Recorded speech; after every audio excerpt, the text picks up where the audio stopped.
Members, please take your seats. I note that the hour has come and that a quorum of this council is present.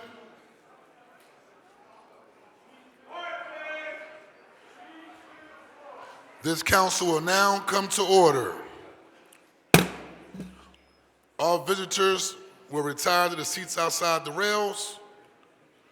Please take all conversations outside of the council chambers.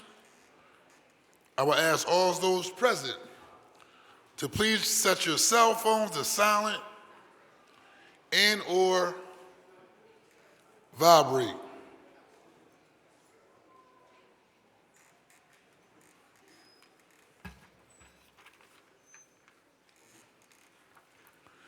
To give our invocation this morning, the chair recognizes Rabbi Sean Zavet of Mishkan Shalom Synagogue. He is here today as a guest of Minority Whip Councilmember Nicholas O'Rourke. I will ask all members and guests to please rise. The floor is yours, sir.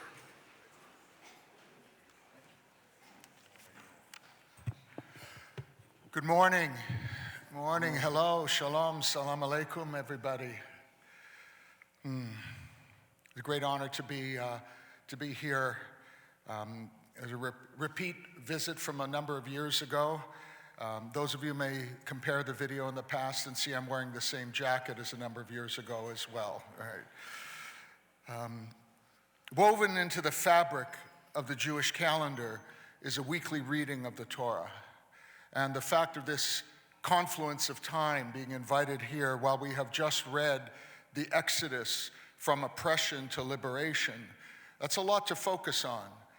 Miracles, plagues, walls of water crossing the sea, revelation at Sinai. But often those peak moments, when the bill passes, if you've ever had that experience, right? When it finally gets there, that's that moment, yes, we crossed this Reed Sea. And then you turn around and there's 40 years of desert left. There's the actual implementation.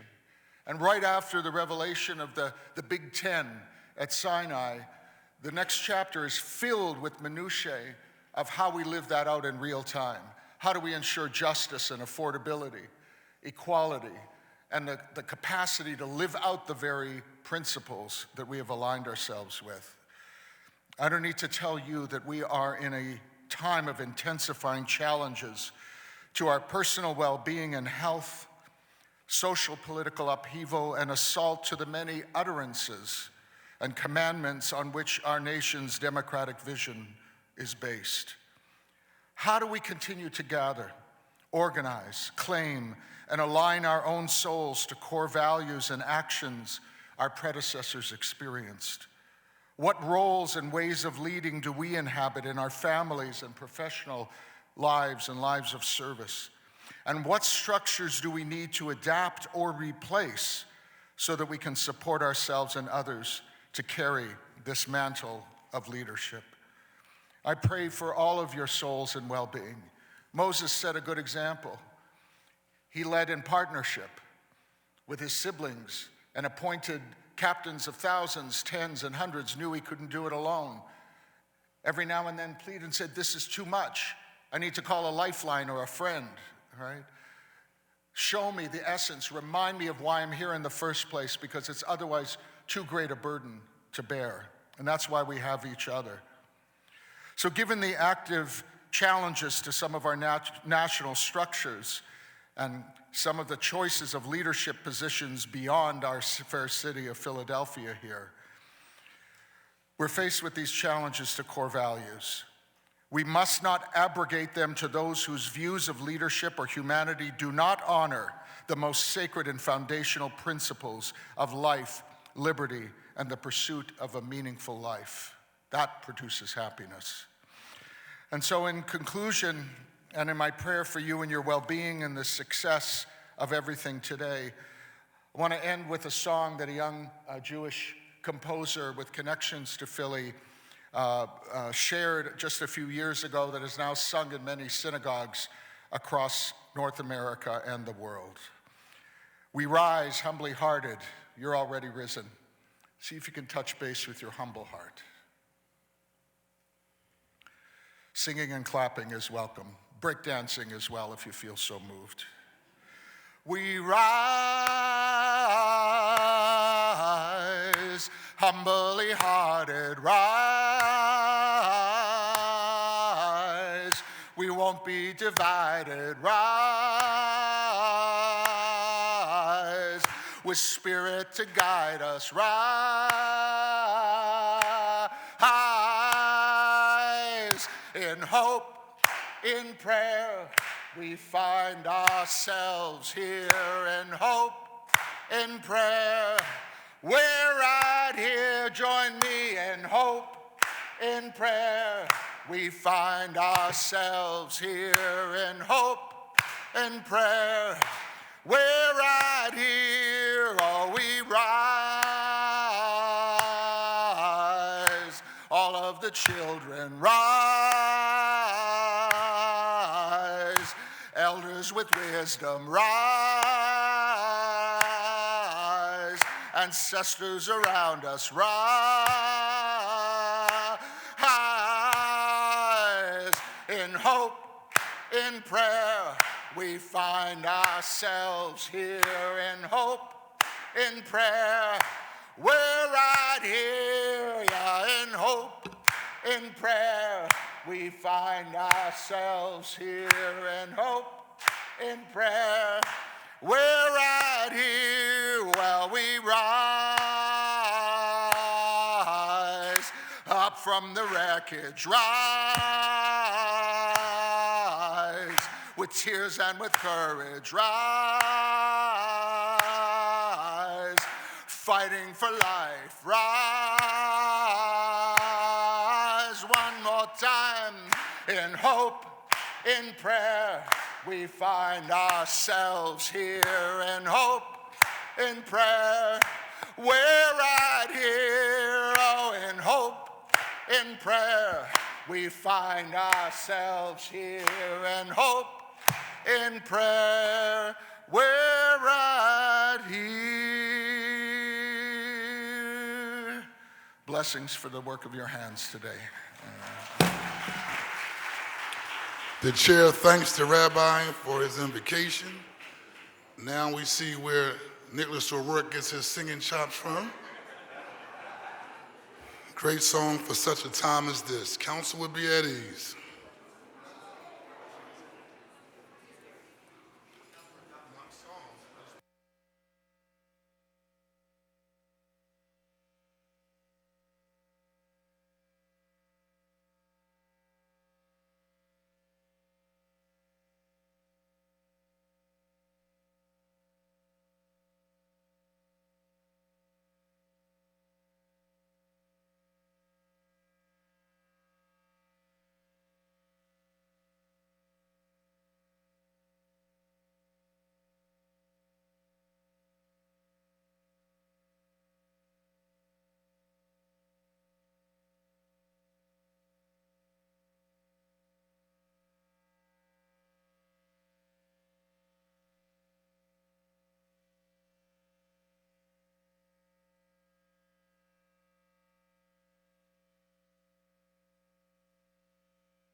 The next order of business is the approval of the adjourning of the meeting of Thursday, February the 12th, 2026. The chair recognizes Councilmember Thomas. Thank you, Mr. President. I move that the journal of the meeting of Thursday, February 12, 2026 be approved. It has been moved and properly seconded that the journal of the meeting of Thursday, February the 12th, 2026 stand approved. All in favor will indicate by saying aye. Those opposed, the ayes have it, and the journal is approved. The next order of business is request for leave of absence, and the chair recognizes Majority Leader Councilmember Catherine Gilmore Richardson. Thank you, Mr. President. On behalf of City Council, a leave of absence is requested for Council Members Bass and O'Neill. The chair grants the leave and thanks the Majority Leader for the report. The chair recognizes Councilmember Minority Leader Kendra Brooks. Thank you so much, Council President. On behalf of the minority, there are no requests for leaves of absence today. The chair thanks the Minority Leader.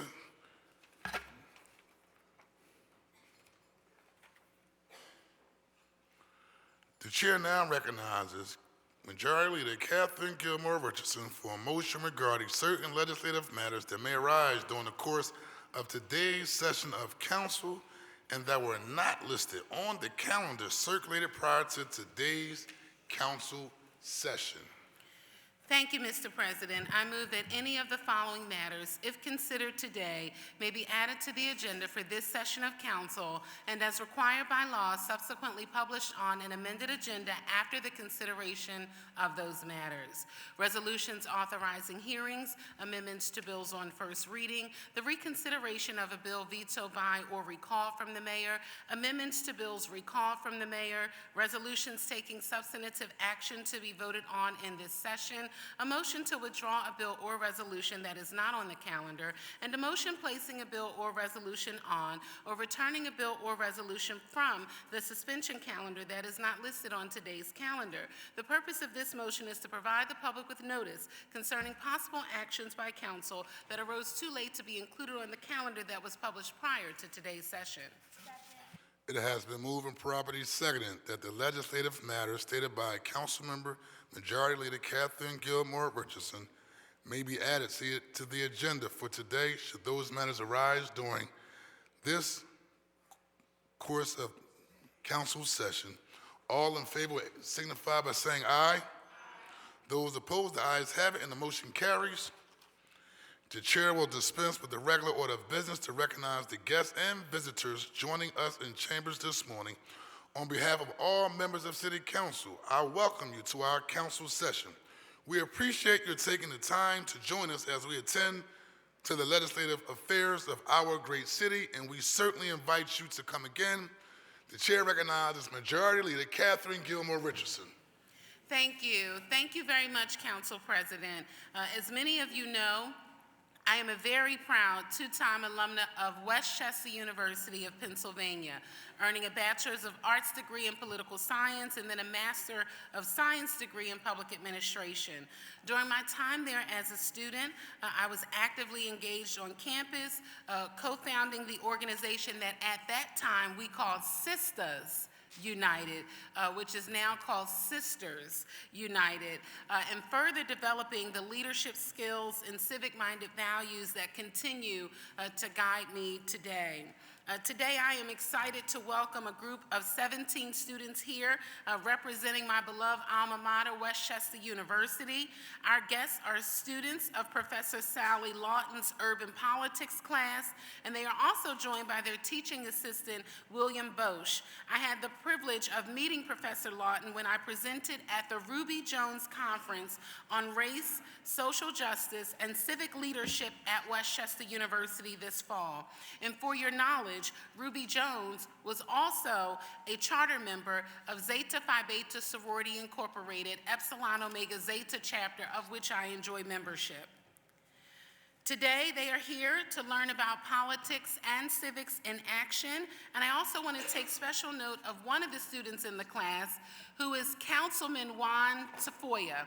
He is a council member from the borough of Kennett Square in Chester County. He is the youngest council member in the Commonwealth of Pennsylvania. So we welcome the council member and all of the students, Professor Lawton, and teaching assistant Bosch to Philadelphia City Council. Thank you. Welcome to City Council. The chair recognizes Councilman Ruth Landau. Thank you so much, Council President. I just wanted to take 1 second to introduce two people, two special guests we have today. The first is Irina Mazer, the Honorary Consul of Ukraine.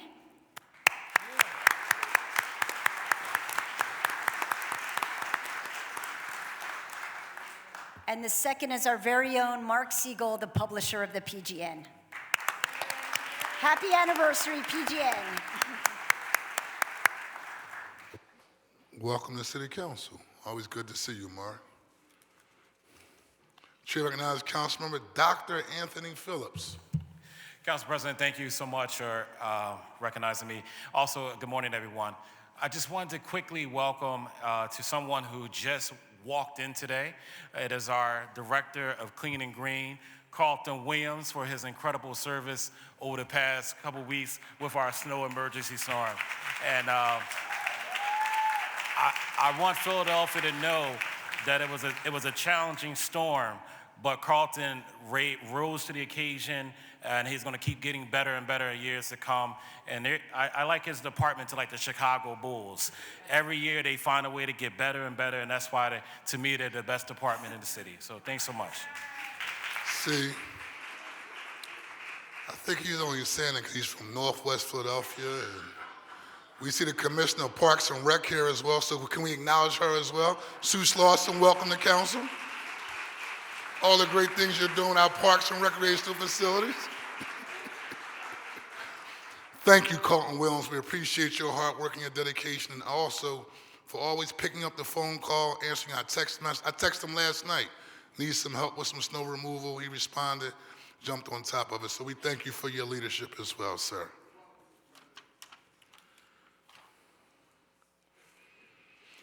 The next order of business at this time will be presentations, and the chair recognizes Majority Leader Catherine Gilmore Richardson, who will present a resolution on my behalf honoring and recognizing and congratulating Irv Randolph for his retirement after 31 years of distinguished service to the oldest African-American newspaper in the United States, the Philadelphia Tribune, and for his lasting contribution to journalism and the city of Philadelphia.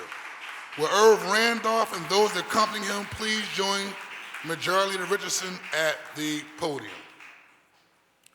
Joining him will be the following individuals: Councilmember Dr. Anthony Phillips, Councilmember Jamie Gaultier, Councilmember Rue Landau, Councilmember Ketty Lazada, Councilmember Kendra Brooks, Councilmember Jim Harity, Councilmember Nicholas O'Rourke, Councilmember Mike Driscoll, and Councilmember Dr. Nina Ahmed.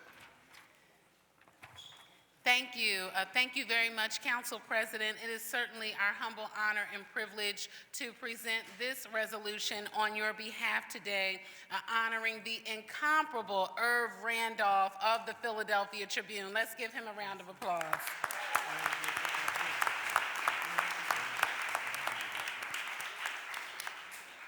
So today we present a resolution honoring and congratulating Irv Randolph for his retirement after 31 years of distinguished service to the Philadelphia Tribune and for his lasting contributions to journalism and the entire city of Philadelphia.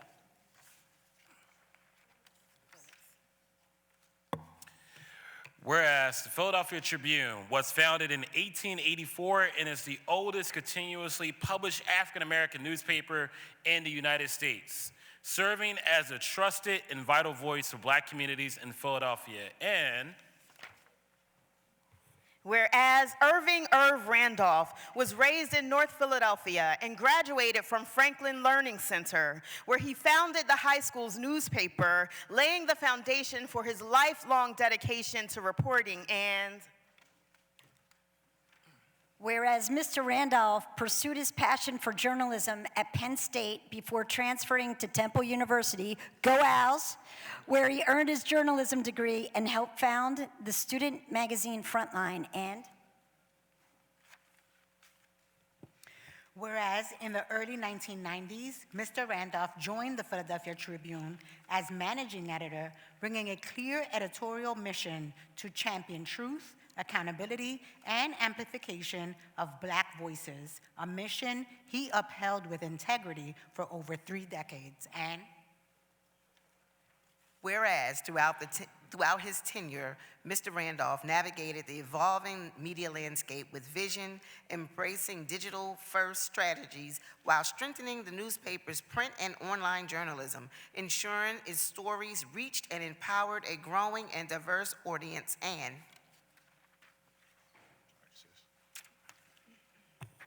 whereas, under his leadership, the Philadelphia Tribune continued to spotlight the real lives and accomplishments of everyday people in the Black community, challenged negative portrayals, and holds those in power accountable. And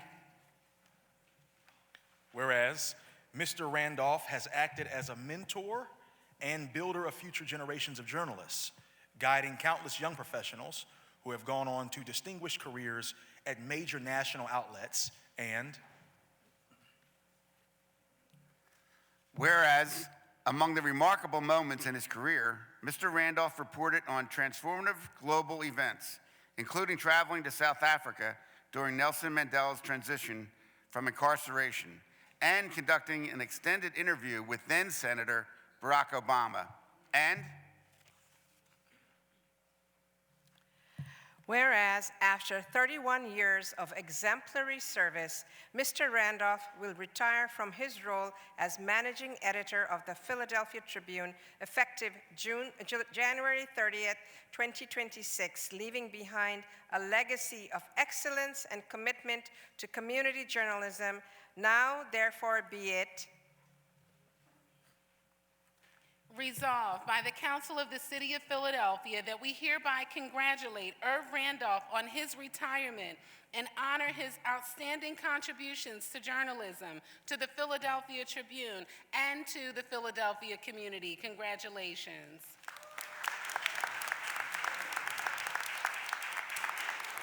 The chair recognizes Mr. Irv Randolph for remarks. Oh, okay. I wasn't expecting this in terms of speaking, but I want to thank the council, Council President Kenyatta Johnson, all the council. I guess I won't be getting those Sunday night calls from Councilman President Kenyatta Johnson, where he'll just call me, Irv, I need you to look into this. I'm like, okay, Councilman.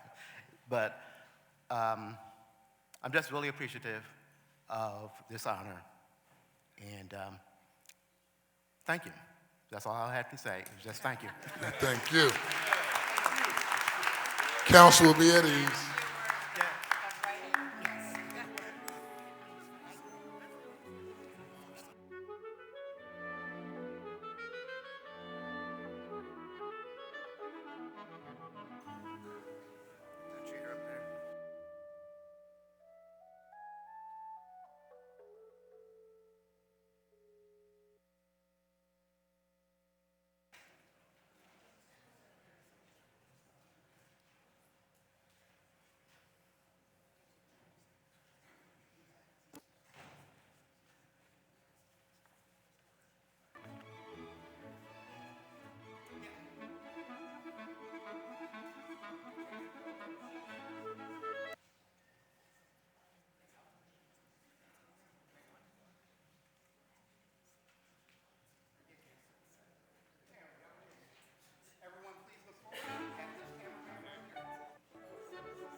The next order of business is communications. The chair requests that the Sergeant at Arms deliver the messages from the mayor to the chief clerk.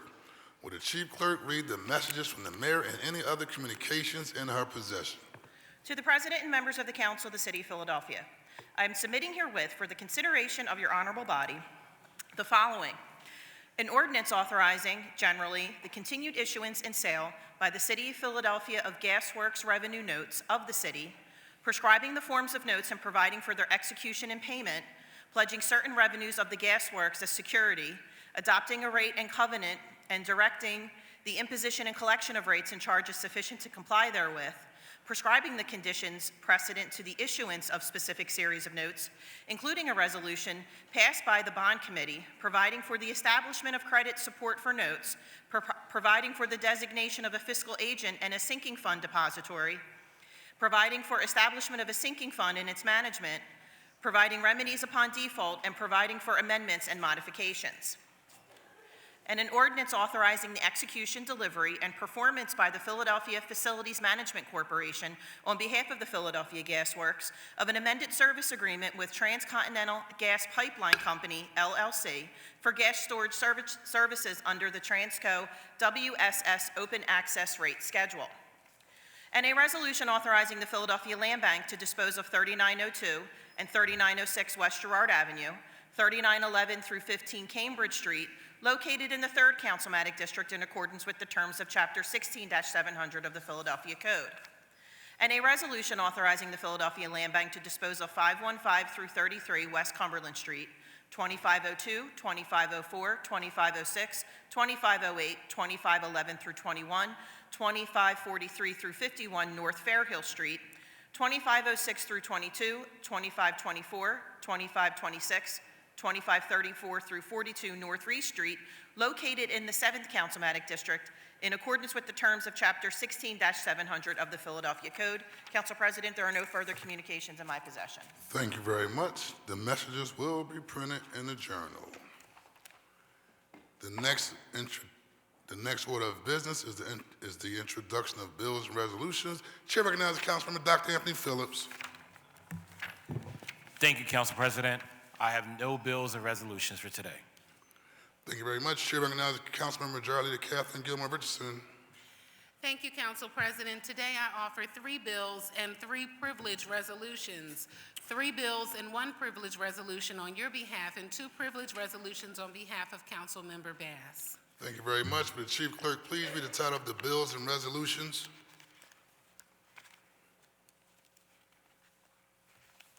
An ordinance authorizing generally the continued issuance and sale by the City of Philadelphia Gas Works revenue notes of the city, prescribing the forms of notes and providing for their execution and payment, pledging certain revenues of gas works as security, adopting a rate covenant and directing the imposition and collection of rates and charges sufficient to comply therewith, prescribing the conditions precedents to the issuance of specific series of notes, including a resolution passed by the bond committee, providing for the establishment of credit support for notes, providing for designation of a fiscal agent and sinking fund depository, providing for establishment of a sinking fund and its management, providing remedies upon default, and providing for amendments and modifications.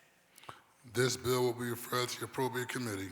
And an ordinance authorizing the execution, delivery, and performance by the Philadelphia Facilities Management Corporation on behalf of the Philadelphia Gas Works of an amended service agreement with Transcontinental Gas Pipeline Company, LLC, for gas storage services under Transco WSS Open Access Rate Schedule. This bill will be referred to the appropriate committee. And an ordinance authorizing and directing the changing of the name of NovaCare Way to Eagles Way. This bill will be referred to the appropriate committee. And a privileged resolution recognizing and celebrating the Philadelphia heritage and Philomonco branches of the Association for the Study of African American Life and History. This resolution will be placed on today's final passage calendar. And a privileged resolution honoring the leadership and service of Reverend Troy Pritchett for his unwavering commitment to spiritual empowerment, community outreach, and restorative justice in the city of Philadelphia in recognition of Black History Month. This resolution will be placed on today's final passage calendar.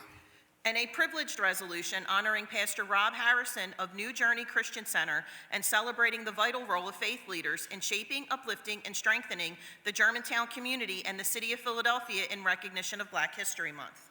This resolution will be placed on today's final passage calendar. Chair recognizes Councilwoman Jamie Gautier. Good morning, Council President. Today I have one bill and one non-privileged resolution. Thank you very much. Would the Chief Clerk please read the title of the bill and resolution?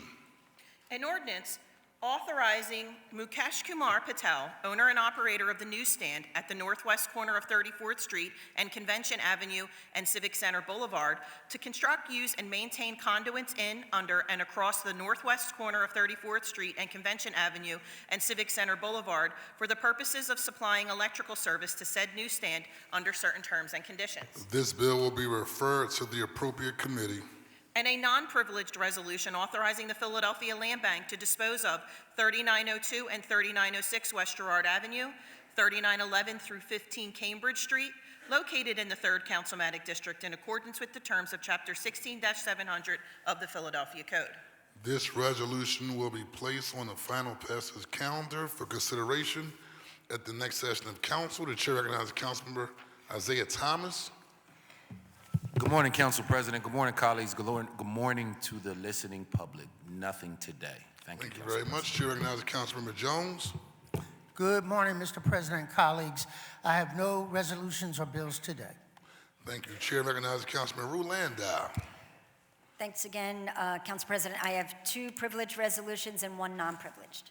Thank you very much. Would the Chief Clerk please read the title of the resolutions?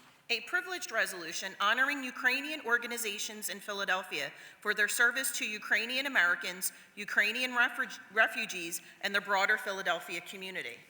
This resolution will be placed on today's final passage calendar. And a privileged resolution honoring and congratulating Philadelphia Gay News on the distinguished occasion of its 50th anniversary in Philadelphia, serving as Philadelphia's longest-running LGBTQ+ publication, and serving as a vital independent voice that advances equality, visibility, and community. This resolution will be placed on today's final passage calendar.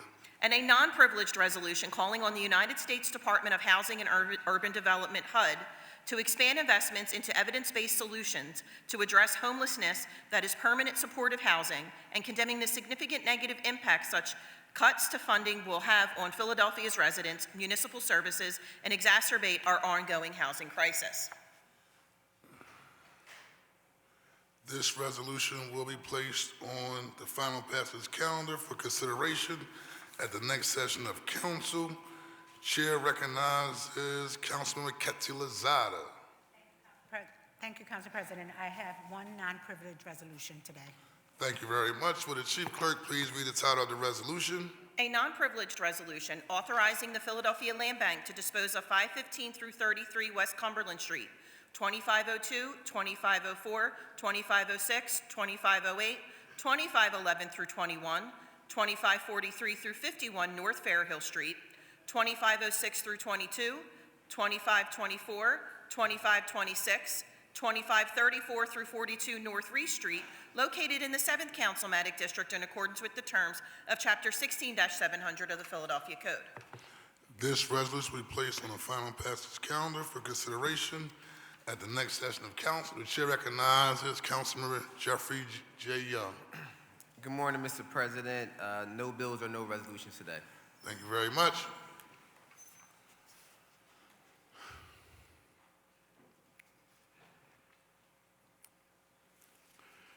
Chair recognizes Councilmember Brooks. Thank you, Council President. I have 1 privileged and 1 non-privileged resolution to introduce today. Thank you very much. Would the Chief Clerk please read the title of the resolutions? A privileged resolution celebrating and honoring Vashti Dubois, Val Gay, Fashetta Garrison Green, and the Black women who are leaders of culture and arts in the city and devote their lives to improving the arts and culture of Philadelphia on the occasion of Black History Month. This resolution will be placed on today's final passage calendar with a moment of personal privilege. Member Brooks, could you ask your guests to please stand? Just give them a round of applause, please, for joining us today. Yes, can I ask the women that have been honored today to please stand so we can give you a round of applause?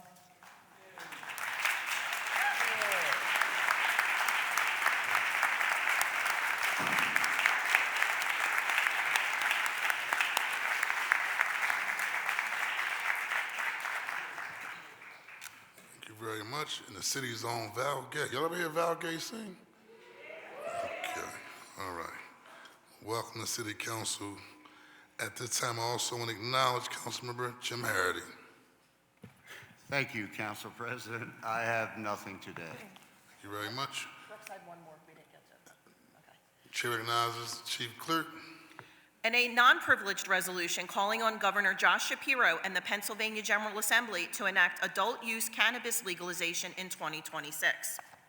This resolution will be placed on the final pass of the calendar for consideration at our next session of council.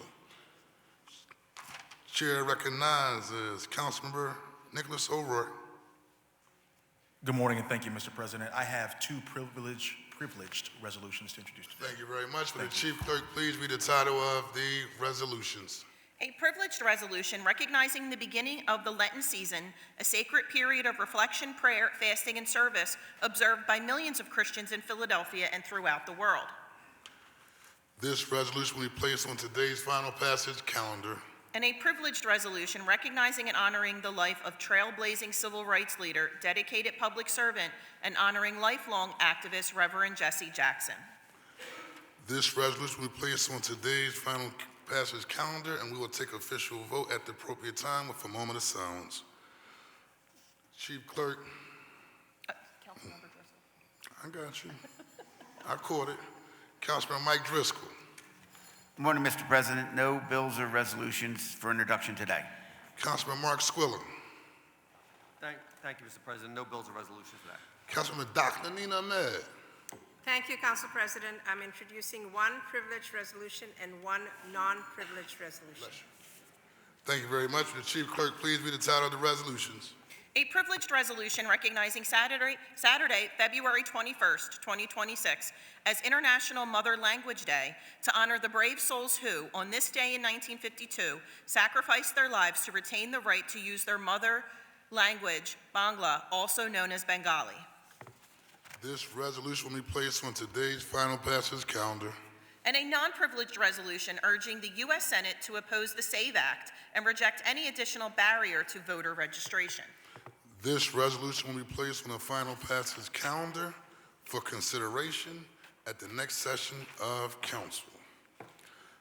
As there are no reports from committees today, the next order of business is the consideration of the calendar. The chair recognizes Majority Leader Catherine Gilmore Richardson for a motion concerning the bills and resolutions on the second reading and final passage calendar. Thank you, Mr. President. The following bills and resolutions are being called up from the second reading and final passage calendars today. Numbers 251-108, 260-097, 260-099, 250-989-A, 251-097, and 251-098. The following bills and resolutions on the calendar are being held. 241-056, 250-768, 250-807, 250-843, 250-917, 250-980, and 251-025. 241-070 is being amended. Thank you. Before considering these bills and resolutions, we will consider public comment as follows. Your public comment must concern matters on the second reading and final passage calendars for possible action at today's council session. All speakers must sign up in order to testify. If you have not already signed up today for today's session, please do so now by giving your name to Ms. Hassan at the table outside the rails to my left. Once you have signed up, you will be called in the order in which your name appears on the sign-up sheet. Under ideal circumstances, public commenters each will have 3 minutes to speak. However, this time limit may vary from session to session. Today, the time limit will be 2 minutes.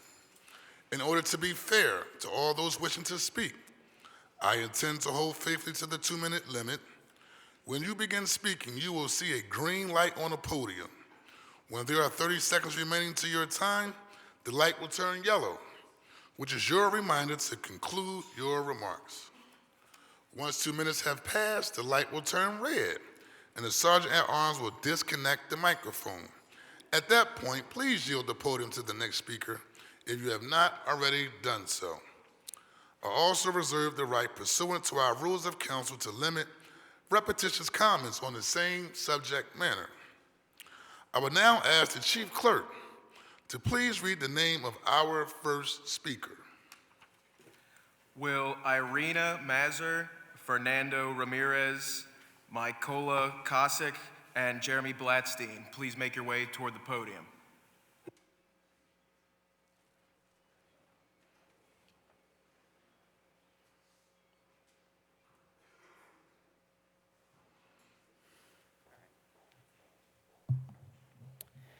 Good afternoon, council members, distinguished guests, and members of our community.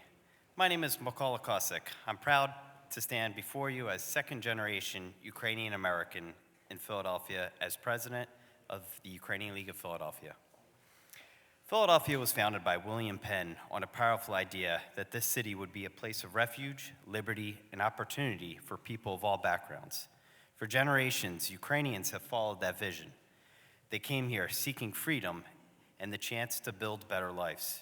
In doing so, they helped create a strong and vibrant Ukrainian community that continues to contribute to the cultural and civic life of the city.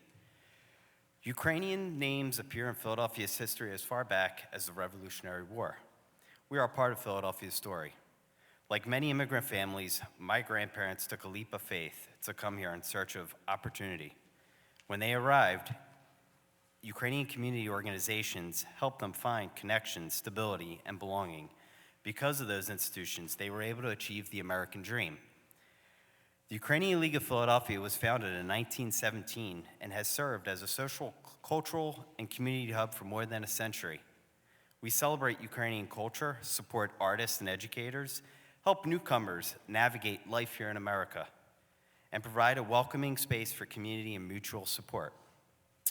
We also help sustain the institutions built by earlier generations, churches, schools, cultural centers, banks, and other social clubs. These institutions reflect William Penn's vision, communities helping communities. Recognition from the city of Philadelphia affirms that this work matters and helps ensure these institutions remain strong for generations to come. Philadelphia welcomed our grandparents, and because of that, generations after them have been able to contribute, serve, and call this city home. We are grateful to be part of Philadelphia's past, committed to its present, and hopeful for its future. Thank you all. Thank you.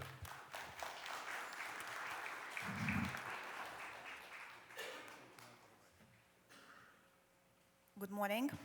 My name is Irina Mazur. I'm Honorary Consul of Ukraine. I represent Ukraine in Philadelphia and in Pennsylvania. Honorable Consul President, Madam Council Member Landau, honorable members of the City Council and Philadelphia public. It's a privilege for me to be here today. Because as we are approaching the 4th anniversary of the full-scale invasion and actual anniversary of the 12 years of the military aggression against Ukraine, the support of our public officials and the support of Philadelphians is extremely important to us. And as you see on your desks, I brought today special Ukrainian ribbons for you.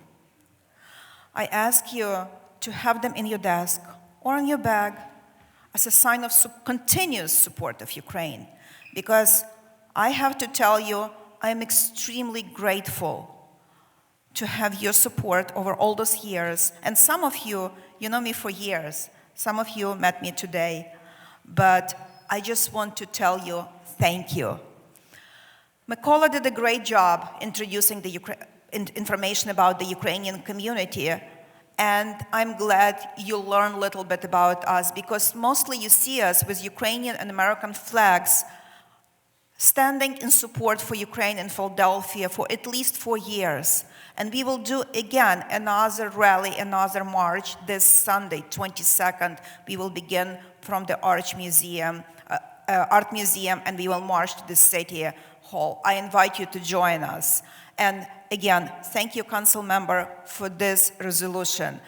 It means a lot to our community. Your support means everything. Thank you, and God bless America.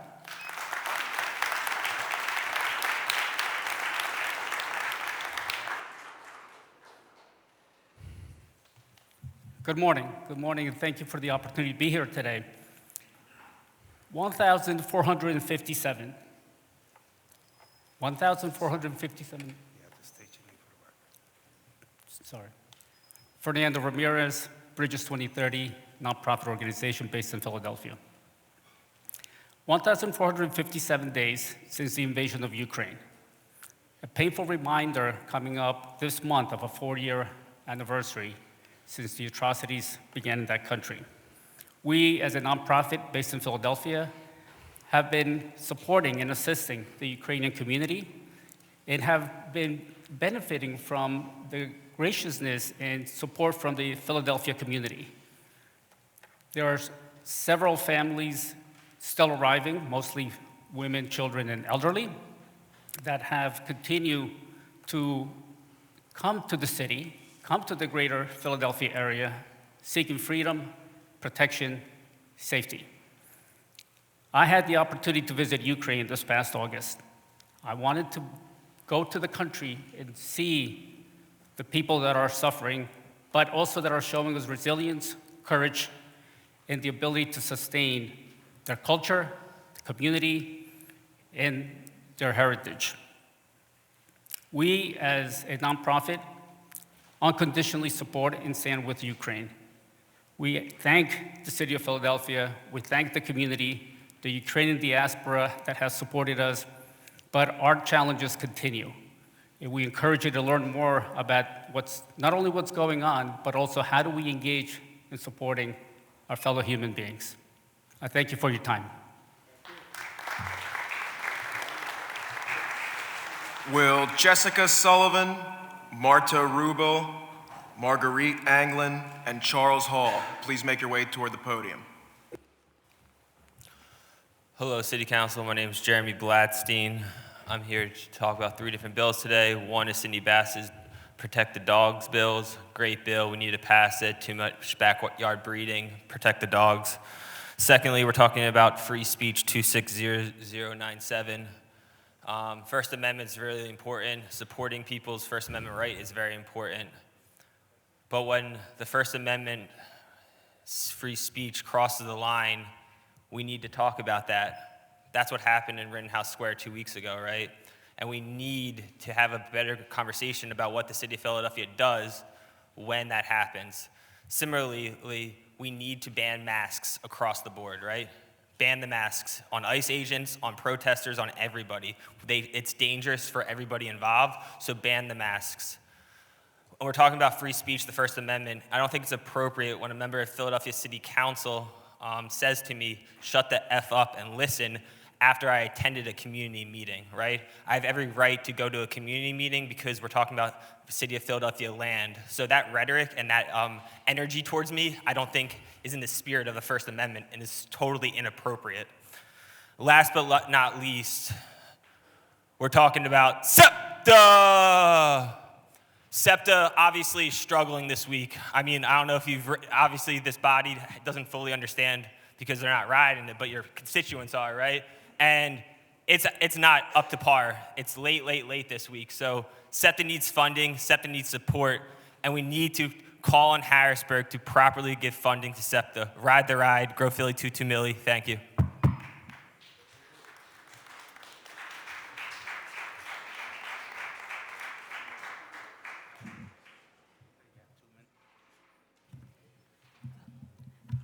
Good morning, my name is Marta Rubel, and I am the Social Outreach Director for the Ukrainian Catholic Archeparchy. And I speak on behalf here of the resolution honoring Ukrainian heritage introduced by Councilmember Landau. Ukrainians have been actively present in the Pennsylvania and the Philadelphia areas for almost 150 years. Arriving in the United States in search of work and a better life, these first immigrants from what was then known as the Austrian Empire found work in the mines of Shenandoah, Minersville, Shamokin, and the steel mills of Scranton and Wilkes-Barre. The city of brotherly love also welcomed them. They settled here, built communities, established churches, put down roots, and that lasted generations. Among them, in the fourth wave of Ukrainian immigrants, were my own parents, who came to the United States after World War II as displaced persons. Here in Philadelphia, our community's roots grow deep. The Archeparchy is headquartered barely 2 miles from City Hall, Northern Liberties, a neighborhood that has itself welcomed many waves of immigrants throughout the centuries. I dare anyone to drive through that neighborhood without noticing the gold dome of our cathedral rising above the rooftops. As it was 150 years ago, and as it was 80 years ago for my parents, Ukrainians in Philadelphia today are seeking that safety, that opportunity, and that land and city can offer them. They come here with the same resilience, same faith, same determination that brought earlier generations here. And through our work, we endeavor to provide them with the security, that prospect for dignified life, all the while allowing them to maintain their identity. I thank you for your time. I thank Council President, Council Member Landau.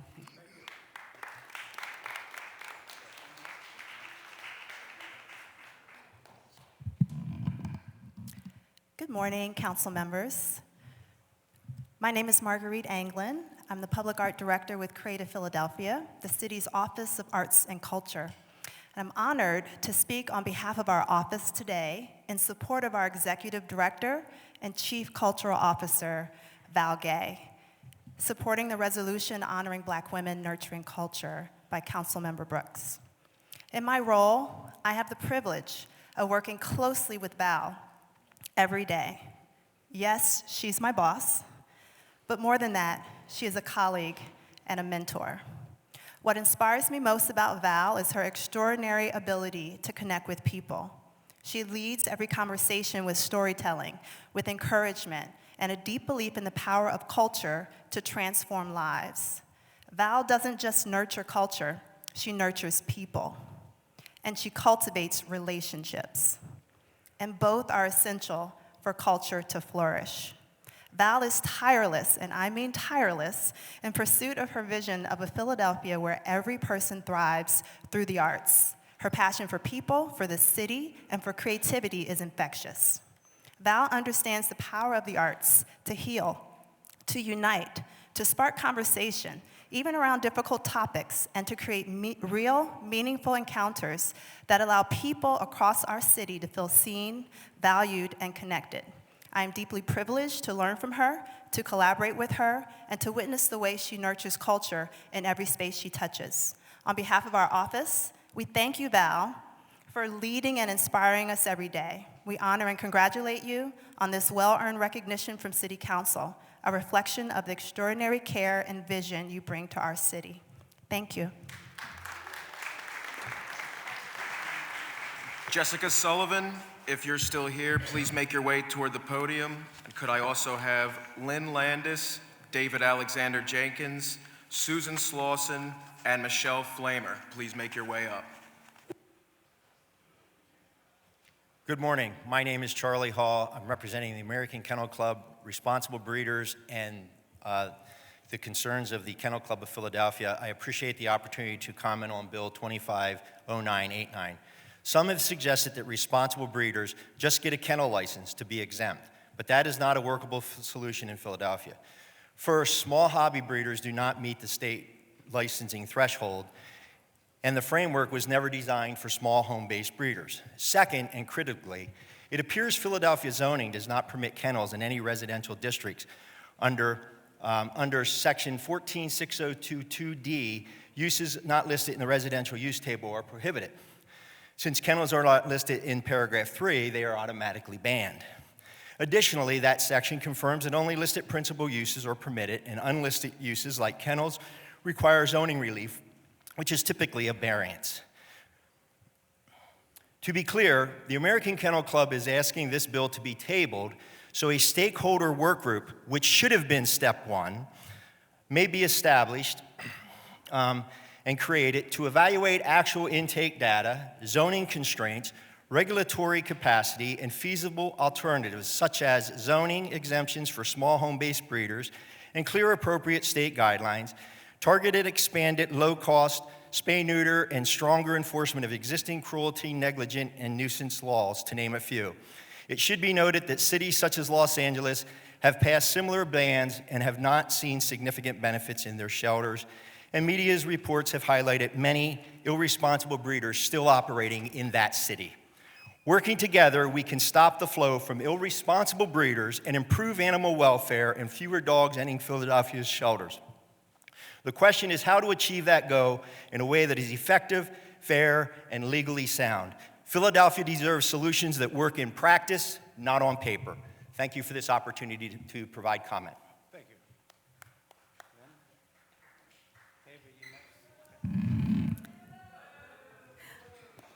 Quiet, please. Good morning. I'm Lynn Landis of Philly's Republican Network, and I oppose the resolution that accuses the Department of Justice of politically persecuting Jerome Richardson and violating his First Amendment rights, because no right is absolute. The Pennsylvania ACLU states that we can exercise our speech rights, quote, on any private property where the owner gives permission, and in any areas open to the public, such as streets, sidewalks, town squares, or parks, unquote. No one, not protesters or members of the press, has a First Amendment right to barge into a church and confront church members.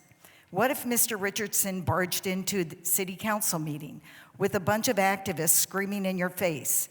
Would you hail him as a hero then? I think not. So it is discouraging that Philadelphia City Council, once again, is treating the violators like victims. And it is painful to see city council members, some of whom have law degrees, continue to support open borders and Philadelphia as a sanctuary city, while not once acknowledging that immigration law and its enforcement is a federal right, not the city's or the state's. Nor has City Council expressed concern about the soaring costs to taxpayers because of illegal immigrants, or the untold numbers of American citizens who've lost their jobs to illegal immigrants, or the people who have been injured or killed at the hands of illegal immigrants. Instead, City Council seems to be stuck in the clutches of some sort of reverse victim psychology where irrational empathy for the perpetrator prevails. Mr. Richardson is not being politically persecuted. He's being appropriately prosecuted by the Department of Justice for violating church members' constitutional right to peacefully exercise their religious freedom. Thank you.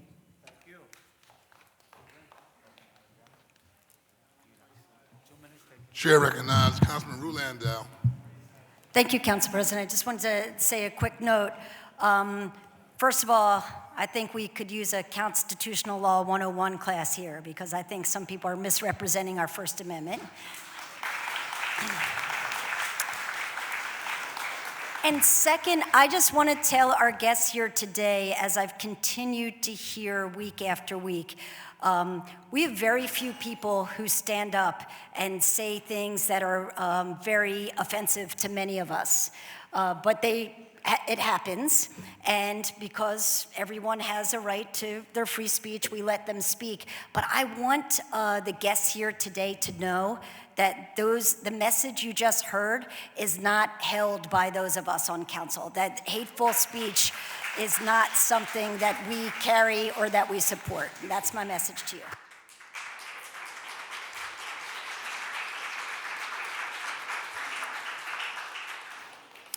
Mr. President, members and guests of the Chamber, I rise in strong support of Resolution 260097 as presented by Councilman Gaultier. Quiet, please. Quiet, please. Can we start again? Sorry, I'll start again. Mr. President, David Alexander Jenkins, members in council and guests, I rise in strong support of Resolution 260097 as presented by Councilman Gaultier. Standing in a sort of pulpit that exemplifies its very intent, we gather in a Philadelphia which is for many accolades is not known for whispering, particularly when the subject at hand is liberty. Liberty first spoken into existence in this America and defined into law by a body not so dissimilar to the one before me. A body who demanded, in fact, chambers just 7 blocks away from here, that government could not silence the governed. The American First Amendment was not an afterthought. It was not a mistake. It was a foundational point to the more perfect union that we are struggling at present to keep. Councilman Landau, please permit me, if I may, to remind Ms. Landis and the body that Congress shall make no law abridging the freedom of speech or of the press. It shall not remove the right of the people peaceably to assembly or to petition the government for a redress of grievances. Benjamin Franklin reminds us that whoever would overthrow liberty in a nation must begin by subduing the freeness of speech. Subduing the freeness of speech, that is the line in the sand. The First Amendment does not protect comfortable speech, it protects inconvenient speech. It does not protect popular speech, but rather the unsettling of the very bodies of power who institutionalize sentiments into law. It protects the lone voice, the discerning voice, the multilingual voice, the accented voice, the abolitionist, the suffragist, the labor organizer, the civil rights marcher, the LGBTQ protester at Stonewall, even the slightly verbose ramblings of one David Alexander Jenkins before you today. My friends, it protects Jerome Richardson. If the federal government may target, intimidate, or politically prosecute protesters for exercising these rights, then we are not merely debating policy, we are testing whether the promises made here in Philadelphia stand. This resolution is not written in partnership, but rather in principle. If we, in the birthplace of the Constitution, remain silent when the First Amendment is threatened, then we portray the very ink that was set to parchment here 250 years ago. In this city, that must not stand.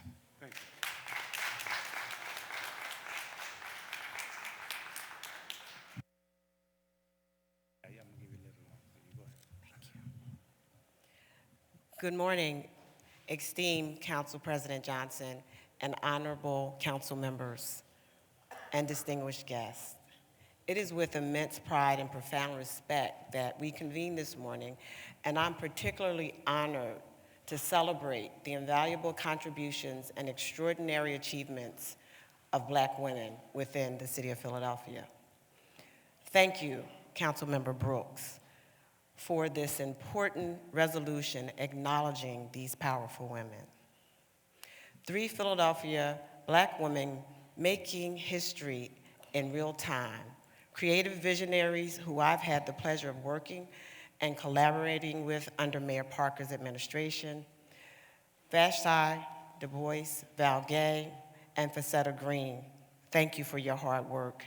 Their leadership, resilience, and unwavering dedication have enriched every facet of our city. And what a moment, not only just during Black History Month, but this is an historic year. As the city prepares to welcome the world, they have the responsibility in their own respective areas to ensure that the city's rich history of culture, talent, and creativity takes center stage. They have devoted their lives to making sure Philadelphia's arts, music, cultural spirit are not only visible, but valued. Val Gay, Chief Cultural Officer, Creative Philadelphia, is a creative visionary who moves with intention and understands the importance of our culture. She has broken barriers, championed progress. Was that my time? Okay. And inspires generations throughout her tireless, effortless, and visionary spirit. Philadelphia is preparing to host more than 1 million visitors, and Val has helped ensure we are not just event ready, we are culturally grounded. Facetta Green. Facetta Green is the facilities director for the Dell Music Center. Yeah. President Johnson, can I ask Facetta Green to stand? Facetta, would you stand, please? Yeah. Yes.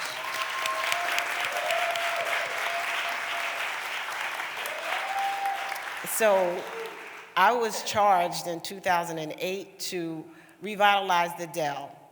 Facetta Green has been the one person that has been there by my side. She pointed out that we didn't know what we were doing. And she found classes. We went to classes in another state to figure out how to manage the Dell Music Center. And Faye is, her name is Facetta, we call her Faye. I'm struggling saying Facetta. So she is protecting the legacy at the Dell Music Center as a director. Yeah, she's protecting the legacy. And we continue to do the work together. The Dell community in its own right is Black history, Philadelphia Black history. The experiences Faye and the team that she has, they've created, and the music It's echoed throughout generations. Under Faye's direction, the space has remained a home for excellence, a stage for culture, and a reminder that our stories deserve amplification. Each of them in her own right. She shaped Philadelphia's culture, heartbeat, and expanded space for Black stories, and a historic year with the world watching. Thank you for being a remarkable leader, Faye, and paving the way for others to follow. Just so you know, the Dell Music Center is the only facility run by Black women in this United States. Faye and I have been doing it since 2010, the only facility. Thank you, Faye, for carrying the torch. Could Regina Vaughn, Karen Williams, Ashley Miskovich, and John McAuley please make your way toward the podium? Good morning, Council President Johnson and esteemed members of City Council. My name is Michelle Flamer, and I'm a proud member of the Philadelphia Heritage Branch of the Association for the Study of African American Life and History, also known as ASALH. I express gratitude and appreciation for City Council's support of ASALH. America 250 cannot be celebrated in Philadelphia unless we have a full and honest retelling of our complex history, which includes the stories of the 9 women, men, and children enslaved by George and Martha Washington just a few blocks away at 6th and Market. Organizations like ASALH, founded by Carter G. Woodson more than 100 years ago, stand at the forefront of truth-telling. Your continued support and vigilance is deeply appreciated as we embrace the entirety of American history. And I can tell you right at this moment, the panels are being put back up at 6th and Market.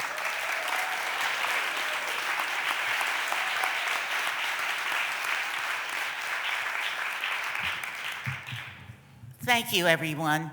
I'm Regina Vaughn, the president of the Philadelphia Heritage Branch of ASALH, the Association for the Study of African American Life and History.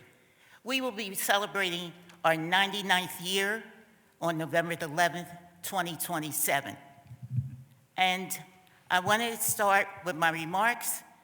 This occasion marks the first time the Philadelphia ASALH branches returns to City Council chambers since 2026. At that time, we were supported by former Councilwoman at Large, Blondell Reynolds Brown, and our current Councilwoman at Large, Catherine Gilmore Richardson. I would like to briefly note that the long-standing support for the Mayor's Office for the Association for the Study of Negro Life and History. In 1924, the mayor at that time supported the branch leadership during the early years when we were known as Negro History Clubs. One of the leaders was artist Laura Wheeler Waring, who represented Philadelphia's commitment to Negro history education. The mayor sent Mrs. Waring to a meeting at Pennsylvania Association of Teachers of Colored Children. Let that marinate. Since that time, Philadelphia has hosted 6 ASALH national conferences, beginning in 1924 and most recently in 1995, when the flagship Marriott opened. Paying tribute to the Tribune that was here, the 2026 theme was a supplement in Sunday's Tribune, 100 years of Negro history and 50 years of Negro History Week, 50 years of Black History Month. Now, Dr. Carter G. Woodson said, in March 1950, before his death, no study, consequently, no celebration. His vision was never limited to a month.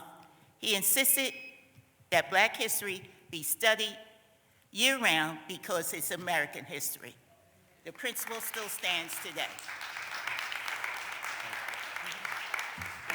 Good morning, everyone. My name is Karen Williams. I'm a school district employee, a school administrator, and I stand here today as the Philomonco branch president of ASALA. I first want to extend sincere appreciation for the council president, as well as all the council co-sponsors for recognizing the importance of this work and for their continued leadership in uplifting African American history in our city. At this time, when there are federal efforts that threaten to minimize or erase critical parts of our shared history, Philadelphia must stand firmly on the side of truth. The preservation and interpretation of the President's House site reminds us that freedom and enslavement coexisted at the nation's founding, and that telling the full story requires courage and commitment. Organizations like ours, along with the ASALA Freedom School that was a collaboration with the Mother Bethel AME Church under the historic leadership of Reverend Carolyn Cavanis, who is, by the way, the first female pastor, are standing unapologetically for historical truth and community education and intergenerational empowerment. Our branches provide genealogy, resources, culturally grounding program, and professional development, youth education, and steadfast advocacy for preservation. We urge City Hall to take bold and meaningful action by this way. Number one, formally commemorate the Philadelphia's Heritage Branch upcoming centennial celebration, as you hear in 2027. We need to allocate sustained funding for preservation initiatives such as freedom schools and community-based historical programs. We should continue expanding support for historical markers, projects, and accurate interpretation of sites like the President's House, and establish an ongoing advisory partnership with both branches to safeguard African American history in policy, education, as well as public spaces. And lastly, we need you to publicly affirm the city's commitment to protect truthful, comprehensive historical narratives in the face of efforts to distort or erase them. Thank you for your support. Thank you.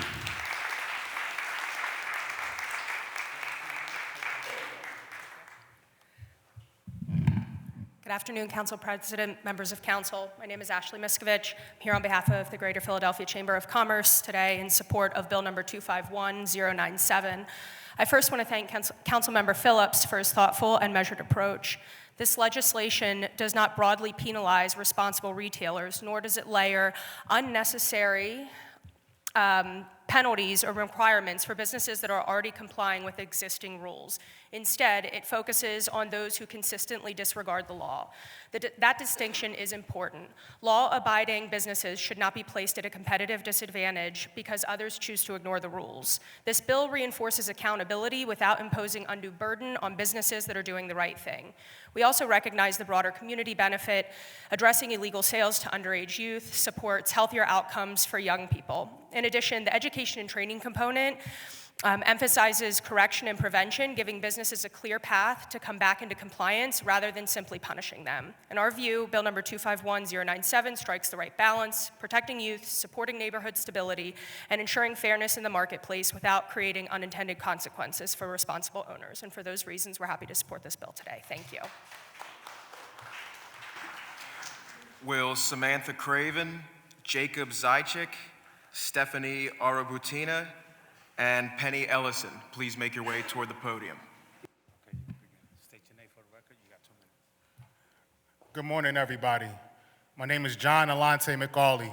I'm with a grassroots organization called Flip Philly Red. We're here to bring you something different because you've been voting Democrat for the mayor's office for the past 70 years. In regards to Jerome Richardson, his First Amendment right was not violated. In fact, he committed a federal crime, namely the FACE Act, which protects access to places of religious places from interference and obstruction. He also committed a conspiracy act, which he plotted to deprive people of practicing religion in church service. So his First Amendment was not violated. This conspiracy act is also called the KKK Act. It deprived from the Enforcement Act, which actually came from a Republican president by the name of Ulysses S. Grant. The reason why he had to put this in here is because the Ku Klux Klan, which came from the Democrat Party, was using force and intimidation to stop black Americans from voting. You guys, every single one of you, violated my First Amendment 2 weeks ago when y'all cut my mic short. And y'all want to sit up here and cry for Jerome Richardson. You guys are worried about what's going on with Tampon Tim in Minnesota when we got problems here in Philadelphia that you need to be worried about. This is a silly resolution that I saw names like co-sponsored on there, President Kenyatta, Jamie Gunthier, Kendra Brooks, Goofy. Every single one of you, Goofy.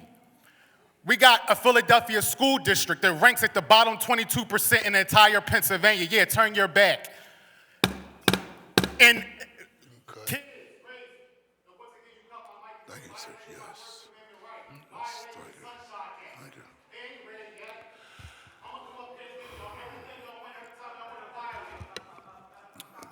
Thank you very much, sir. Next speaker, please approach the podium.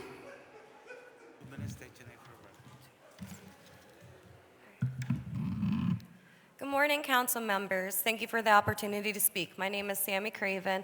I'm the advocate from New Jersey that came to speak last week on behalf of Bill 250989.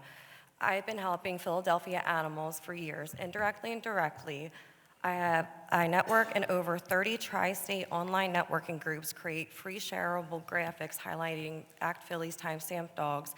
I have transported and I've even adopted from Act Philly myself. So when I speak about the system, I speak about lived involvement, not theory. Philadelphia's current animal welfare policy is ineffective, and infrastructure and prevention have not kept pace with intake. Despite what the Kennel Club constituent stated earlier, which reminder, breeding equals money, the city has vacant buildings and lots that already meet zoning requirements for life-saving use, including warehouse-style properties in areas in South and North Philadelphia, yet those spaces remain unused while Act Philly operates beyond capacity, which last year surpassed 20,000 intakes, which is one of the largest intake numbers in the country. Other districts where large indoor spaces could be repurposed for intake diversion, foster coordination, or community vet clinics remain vacant despite city codes that allow them to be used in this crisis. I have a helpful handout of zone-compliant properties for the council to explore in parallel with preventative legislation like Bill 250989 afterwards, if you would like that. If the city cannot mobilize existing zone-compliant space to expand life-saving infrastructure, the least the city can do is support Bill 250989, which directly addresses one of the main drivers of shelter overcrowding. Zoof, Blue Sky, Luna, Christabel, John Marston, King Cheese Burrito were the dogs that were euthanized this week. And Mr. Maximu, Stella, Tina, Storm, Beans, Amelia, Keanu, Chi, Tally, Clarabelle, and Muffin are also on the timestamp list. So they don't have a voice, but you do. So I strongly suggest that you vote yes on Bill 250989. Thank you. Sir, you have 2 minutes. State your name for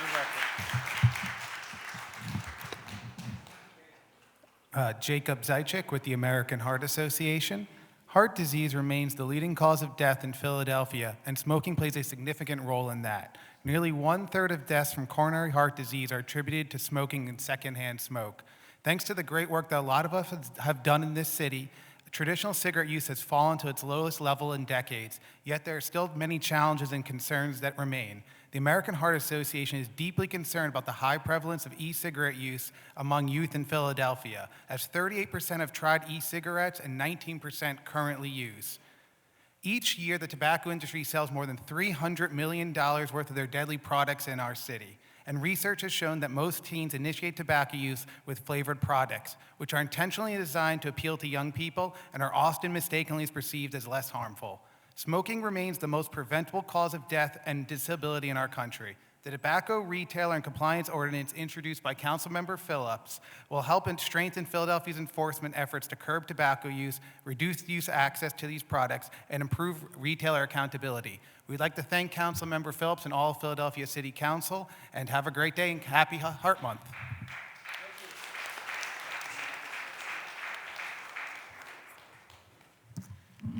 Good morning, Council President Johnson and members of City Council. I'm Stephanie Arbutina, Vulnerable Youth Policy Director with Children First, in support of Resolution 251-108 and Ordinance 251-098 regarding the permanent establishment of the Office of the Youth Ombudsperson. 4 years ago, Council held hearings on the dangers faced by children in institutional settings, including years of physical, emotional, and sexual abuse. Existing oversight systems, largely at the state level, failed to recognize patterns of harm and intervene in time to prevent irreversible damage. Mayor Kenney then established the Office of the Youth Ombudsperson by executive order, an important step toward protecting Philadelphia youth. The OYO provides children in residential placements and their families with an independent, direct place to voice concerns about their care.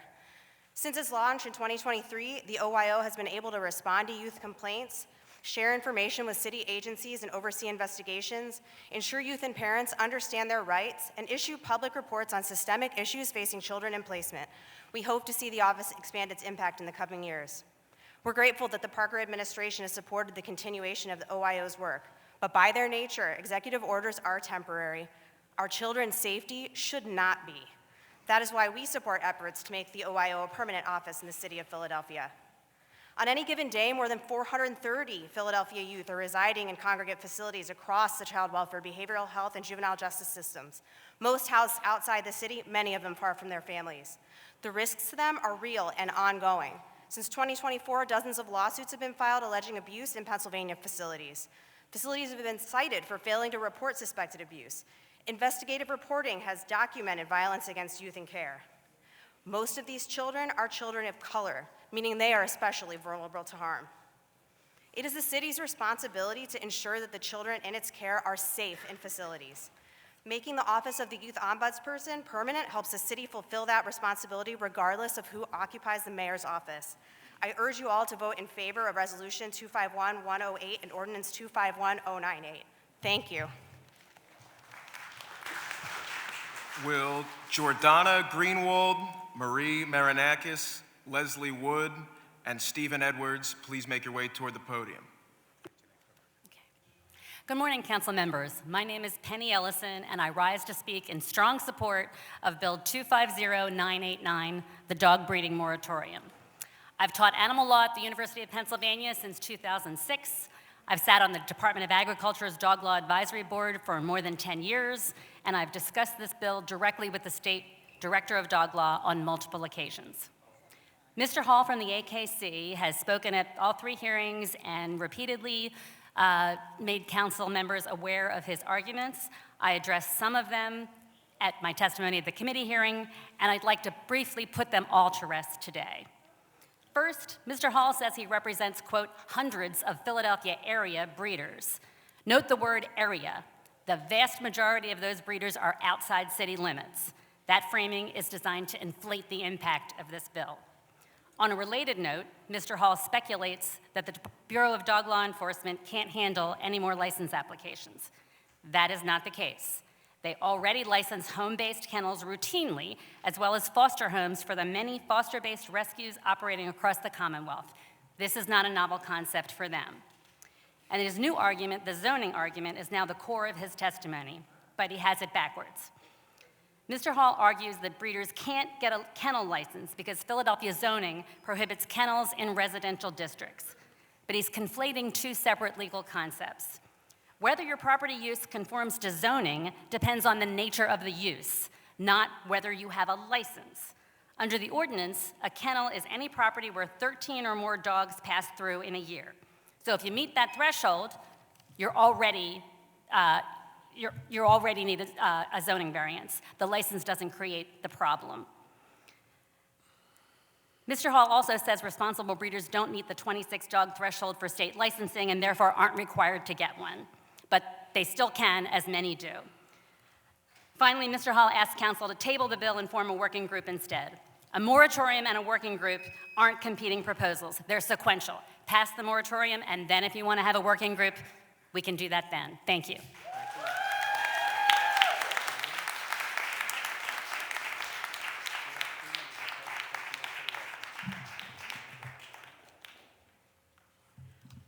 Good morning, everyone. My name is Marie Marinakis, and I'm a 12-year volunteer at ACT. ACT held a Valentine's Day adoption promotion, $14 adoption promotion, from February 13th to the 16th. I was there on February 15th, and I did a head count of the large dogs, 119 large dogs. And this included 103 pit bulls. Does anybody have any idea how hard it is to find a home for 103 pit bulls? Pit bulls are actually very loving dogs, but they have a bad reputation from dog fighting, and some people are afraid of them. Some landlords ban them. I actually fostered a 70-pound pit bull named Carter years ago, and he loved riding in a car. And I had to put a gate up between the front and the back seat because he wanted to sit in my lap while I was driving, which wasn't a good idea. But pit bulls are generally large, strong dogs and may not be appropriate pets for families with small children. Some are high energy, some are not good with cats or other dogs. Males generally weigh 50 to 80 pounds and females about 40 to 70 pounds. Now, unlicensed backyard breeders sell precious little pit bull puppies when they are like 4 weeks old and weigh 6 pounds. But when that dog is fully grown, they can easily weigh 65 pounds. Then they end up at ACT because the owners don't have time for them. I actually have a full breakdown of surrender reasons if anyone is interested. See me afterwards. I feel that ACT takes extraordinary measures to find homes for dogs in their care. They have a foster program, they work with rescue groups, they place dogs at doggy-style pets. They actually are offering a free spay-neuter program in 25 of the poorest sections of the city. My time is up. Thank you for your time. Thank you.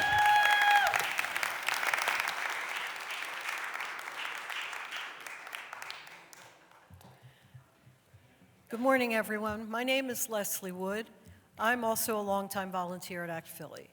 And I'd like to zero in on a specific example of what happens with puppies at ACT Philly that come from breeders. Recently, a man passed away in Philadelphia who had been breeding a small breed of dog, not pit bulls. And when the animal control officers had to go to his home, they brought 8 dogs into ACT Philly. One of them was a breeding female who had 3 small puppies with her, and at that point the chaos begins for ACT. It's after hours, it's at night. They need to get a rescue group to come here now. And by 9:30, there was a rescue group rolling into ACT to pick up that one, the mom and the puppies.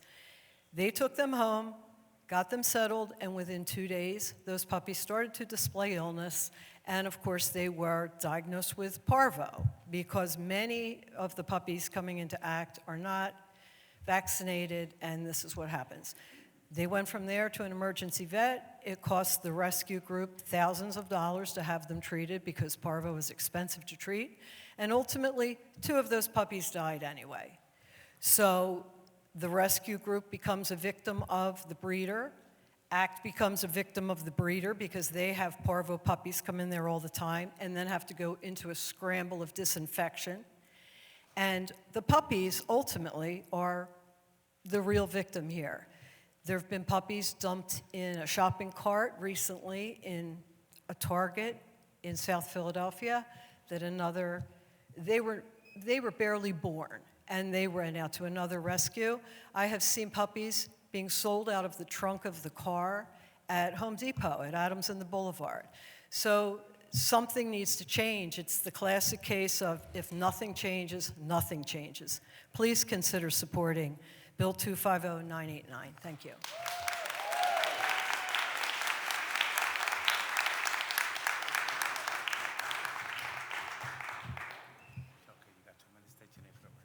Thank you. Good morning to Council President, members of Council, and guests. My name is Jordana Greenwald, General Counsel for the Board of Ethics. I'm not here to talk about puppies, but I am here on behalf of the board to restate its continued concerns about Bill number 241056 and the accompanying resolution 241070, which would revise the resign to run rule found in the city's home rule charter. For background, the board administers the rules of the Charter and Code relating to government ethics and transparency, including these political activity restrictions from this part of the Charter. The board and its staff are the sole source of legally protective guidance on Section 10107 of the Charter. The code actually specifically authorizes the board to make legislative recommendations to the mayor and to city council regarding the standards of conduct and rules of ethics that are under the board's jurisdiction. Accordingly, at its December public meeting in 2025, the board adopted legislative recommendations relating to the proposed changes to Resign to Run. These changes are really designed to try to address and offset the potential risks for additional politicization of the workplace that may result from the increased opportunity for current elected officials to run for office. And the asks were fairly straightforward, only allowing one campaign per ballot, which I understand is part of an amendment that will be introduced later on in this session. Additional accountability for elected officials and city employees, including some additional restrictions and clarified restrictions on current elected officials and on the ability of political committees to solicit funds from city employees. Clarified applicability to the mayor, which we believe is unclear in the current ballot question as proposed, and strengthened penalty provisions. The board's issuance of formal legislative recommendations reflects the seriousness with which they review the proposed changes to this part of the charter that the drafters saw as a core element of a reformed city government. And the board really does appreciate the time that was taken by Council Members Gilmore Richardson and Councilmember Thomas and their staff to try to work with us to move this forward. It's our understanding the law department has said that certain of these amendments cannot be included for legal reasons. But it does remain the power with council to decide whether this is the appropriate time to move forward without the recommendations from the board. Thank you. Chair recognizes Councilman Isaiah Thomas. Thank you, Council President. And I want to say thank you for your testimony, and I want to say thank you to all of the people at the Board of Ethics who have been working with us. Just to provide a little bit of context, the bill was ready to be passed in December. When the Board of Ethics came and communicated concerns in December, we decided to hold the bill and work with the Board of Ethics to address those concerns. I want to say thank you to Majority Leader Gilmore Richardson and her staff for their expertise in helping us think through this. And the hurdle that we ran into for the listening public is the recommendations that the Board of Ethics want. We actually agree with 98% of those recommendations. The problem we now ran into is that those recommendations require a second charter change. State law does not allow us to do two charter changes on the same topic at one time. So if we're fortunate enough to win the voters in the city of Philadelphia as it relates to the Resign and Run legislation, which we're hoping will be on the ballot this May, we in turn will have to do a second ballot measure to address the amendments that the Board of Ethics have communicated, and then ask the constituents of Philadelphia to in turn vote yes for them again. I just want to say for the public as well as for my colleagues, I am committed to multiple rounds of charter changes and ballot measures in order to put us in a position to get this done in a way that the Board of Ethics is supportive of, as long as the members of City Council as well as the general public are supportive of that as well too. I know most people are wondering what the heck am I talking about, and I do apologize for that. But for the people who are paying attention to this legislation, I just wanted folks to be clear as it relates to where we are, what we still need to do, and what my intention is as the bill sponsor. Thank you, Council President. Thank you, colleagues. Once again, Stephen Edwards, if you are here, please approach the podium. Also, Coraline Lipinski, Robert Rudnitsky, Rachel Handis, and Sharon Carter. Please make your way to the podium.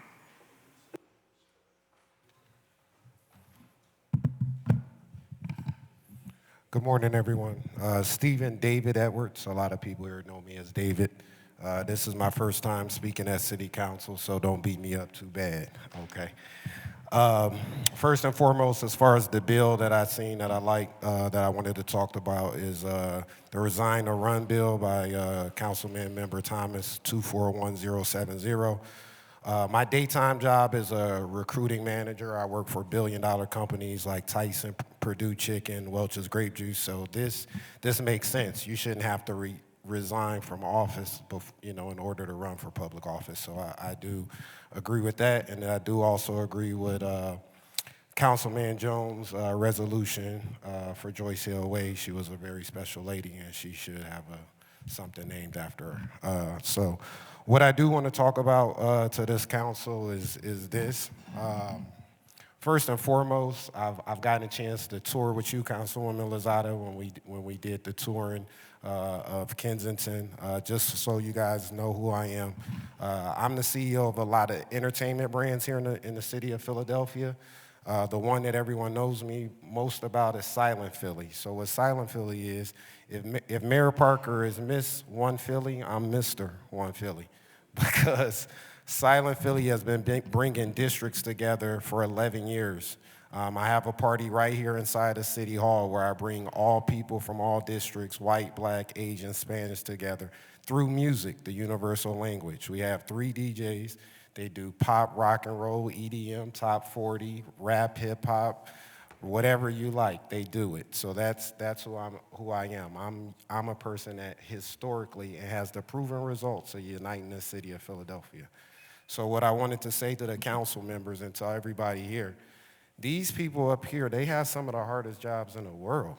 I wouldn't, if you offer me $10 million, I wouldn't take their jobs.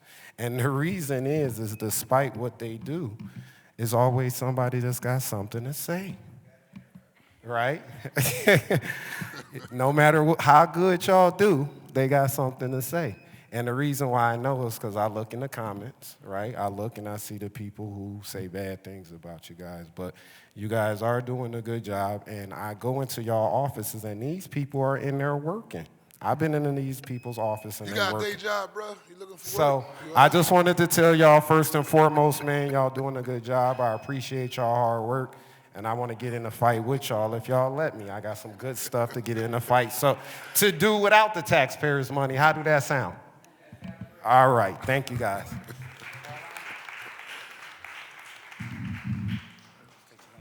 Okay. Good morning. My name is Caroline Lipinski, and I am the co-president of Underdogs of Philly, the Outside Dog Initiative. I am here to talk about puppies. We are here in strong support of Bill number 250989. Our mission is to improve the lives of dogs living outdoors. Our organization witnesses Philadelphia's dog overpopulation crisis from a unique ground-level perspective. This work requires patience and a willingness to accept a difficult reality. Even with support, many dogs assisted by our organization will live outdoors for their entire lives, often in concrete backyards with limited interaction or enrichment. In many cases, dogs we encounter entered their homes as a puppy through a family member's accidental litter or a local neighborhood breeder. Many owners we encounter are facing significant challenges, including health issues, unstable income, and lack of transportation. Too often, owners respond to these compounding pressures by moving a dog outdoors. Through our community outreach, we know that many dog owners do not have bad intentions. Instead, they lack access to accurate information, resources, and long-term support. We see this most clearly when we offer spay and neuter services. Our organization covers all associated costs, including transportation, a week of medical boarding during recovery. Despite removing these financial and logistical barriers, we still frequently encounter resistance. Common reasons include, the dog is too young. I want them to have a family of their own. They have such a good temperament. They should have puppies. Simply put, the belief that having puppies is what dogs are meant to do is deeply ingrained, often passed down through families or learned early in life. However, our organization sees the direct and preventable consequences of continued breeding and the failure to spay or neuter dogs. This is the reality of Philadelphia's dog overpopulation crisis. It is shaped by both unregulated breeding and human hardship. Addressing one without acknowledging the other limits the ability to create lasting change in animal welfare. By curbing indiscriminate breeding, Bill number 250989 helps prevent the daily pressures facing many Philadelphia residents, resulting in irreversible outcomes for dogs. Thank you.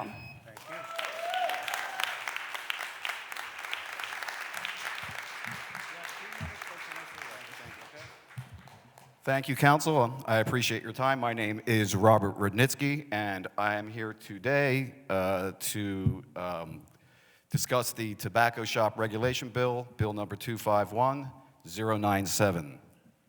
Again, for more than a decade, I have served as a civic association president and zoning chair for our organization, Take Back Your Neighborhood. During that time, if any change in store use, whether a check cashing facility or a small establishment, the variance would be brought before our registered community organization for review and approval. Over the past 5 years, however, we have seen a significant shift. Pop-up grocery and tobacco shops have opened throughout the Castor, Cottman, Bustleton, Rising Sun corridors without any community review. There is now a retail smoke shop on every block. Some are open 24 hours a day. These businesses appear to have bypassed the variance process and are operating outside the oversight of what was considered standard practice. In addition to my civic leadership, I serve as executive director of the Philadelphia chapter of the Referendum of the Marijuana Laws. That's known as NORML. I have worked with former Councilman Kenny during the city's decriminalization efforts in 2013 and advocated for state-level medical cannabis legalization in 2015, which faced very strong opposition from the Corbett administration. I have been an educator of both cannabis business practices and ethics for nearly 2 decades. I have also been working closely with the Office of Senator Street for nearly a decade. Our chapter provides free medical cannabis card registration, public interaction, and education. Our recent efforts have been in helping those who've re-entered society and giving medical cannabis cards. I realize that my time is getting close, and so I'm going to ask that I am in support of the bill, and what I am asking for in support of this bill is that there be retroactive zoning required so that all the RCOs can decide in their neighborhood what's best used for their neighborhood. Thank you very much.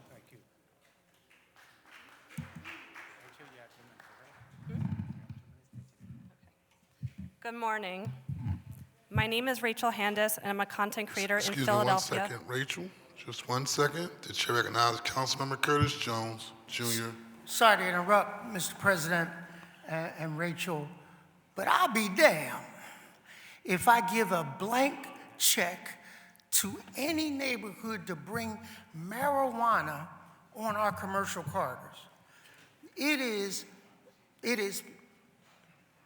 inconceivable that a kid can walk out a door and if he has an opportunity to get a vegetable, a book, or a gun or weed, the probability is that he'll run into weed first. I don't know where you live, but it's damn sure not on one of my corridors, where you can go and at 7 a.m. get a Lucy, get liquor by the drink, get all kinds of cannabis-based products, and you think that's okay. When we decriminalized, and I was a part of that with Jim Kenney, a lot of young people took it as a memo that they could go out and smoke weed. Never forget. I'm coming from SLA, coming through, and there was a bunch of kids coming out of a corner store, and they were rolling marijuana. How do I know? I know the smell, right? And they were sitting there, and they looked at me and said those dreaded words, "Old head, why are you looking at us?" It's legal now. No, it is not legal. It's decriminalized. I'd rather put a vegetable, I'd rather put a book in their hands than fog their brains as they pursue a life through education. Oh, no, not in the 4th District. Keep it moving. Thank you, Mr. President. Thank you, Member Jones. Jim Harity. Good morning. My name is Rachel Handis, and I'm a content creator in Philadelphia who shares stories of animals in the shelter who do not have a voice. I'm here today to support bill number 250989. Last year, I decided to volunteer at ACT Philly. At first, I was hesitant because I didn't know if I could handle it. Thinking about them sleeping their last night in the kennel, then the next morning, instead of going to the front door to be adopted, they were going to the back room to be euthanized. Some dogs are wagging their tails and others are frozen in fear. Do you know how I know that? I saw a dog being walked back there because not one person applied to adopt her. Seeing her face looking down at the ground like she did something wrong is something you can never forget. And do you know what? Not one staff member or volunteer wanted this to happen. The staff members give them love before they take their last breath goodbye. And if you look around, you'll see who showed up. It's staff, volunteers, vets, rescue groups who want to see less dogs being put down for space. If you're wondering whose fault it is, it's our fault. We do not have enough laws that protect our animals, and that is why today is the day that we take a step in the right direction. I started posting their stories on my social media platform because I couldn't stand to see healthy dogs being euthanized for space anymore. Someone just wrote last night, "I will never understand euthanizing a perfectly healthy, friendly, loving dog. Something has to change." I agree.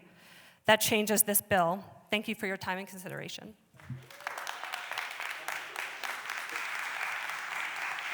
Could Sharon Pritchett, Obona Higgins, and Kate Allen please approach the podium? Good morning, Council President and all the council members. Morning. First, I would like to say that there was an error in the name. His name is Tony Frechette and not Troy. And I would like to thank Councilwoman Kathy Gilmore Richardson for stepping in for Councilwoman Bass, for she's not feeling well. So we appreciate you much for that. She just wanted to honor, because this is Black History Month, some members in the community that are doing well. So I'm here to speak on behalf of my pastor and cousin, Pastor Tony Frechette. And I want to start with a verse from out of 1 Timothy 5:17. Let the elders who rule be counted worthy. I'm sorry, I don't have on my glasses. Let the elders who rule will be counted worthy of double honor, especially they who labor in the word and doctrine. Today, we honor Pastor Tony Frechette, my cousin, a faithful servant of God who knows leadership, wisdom, and compassion. Continue to impact so many lives. As president of the 35th Police Chaplains, he stands as a bridge between faith and service, working all denominations to bring unity, prayer, and spiritual guidance to those who proceed to protect and serve our communities. In his role as advisor of the Northwest Division, Pastor Tony exemplifies integrity, humility, and dedication. He offers counsel in moments of crisis, comfort in times of sorrow, and encouragement when strength is most needed. His commitment reflects the heart of a true shepherd, caring for both the flock and the community at large. With pride and gratitude, we celebrate with you. Thank you.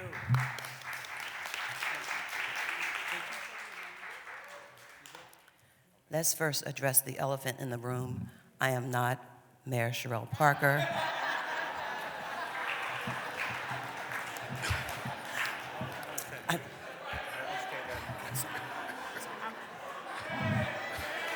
I'm sorry. My name is Sharon Carter, and I'm the Director of Constituent Service for Councilwoman Bass.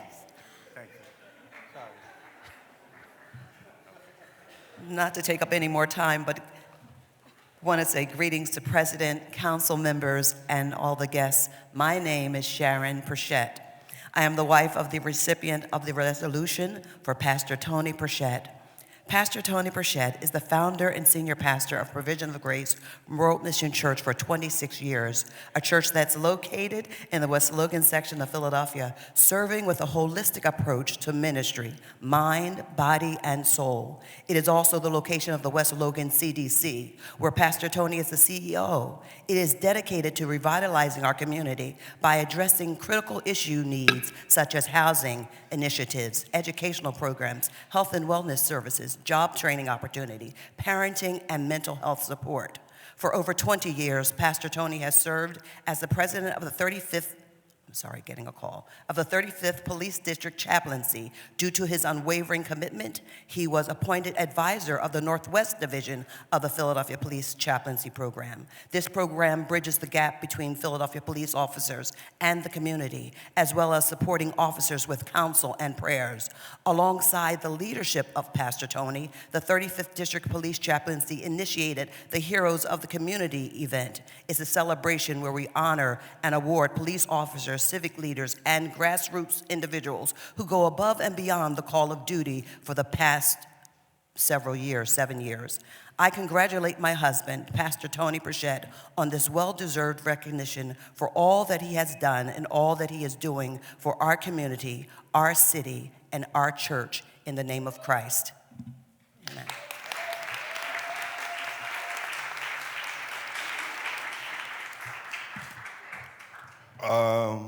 Before you start my time, could I just thank the chairman and of the Public Safety Committee and the committee at large for the hearing yesterday. And I thank all of the council members who are not a part of the committee who came down to check out the history that we made. I'd like to thank Councilman O'Rourke for showing up and actually sitting up there on the panel, and thanks for inviting him. As we consider amendments to Title 17 under Bill 250768, remember this: our procurement code is one of the most powerful tools to ensure city contracting reflects our values and constitutional responsibilities. We amend Title 17 regularly for wages, environmental standards, workplace protections, and now through Councilmember Gautier's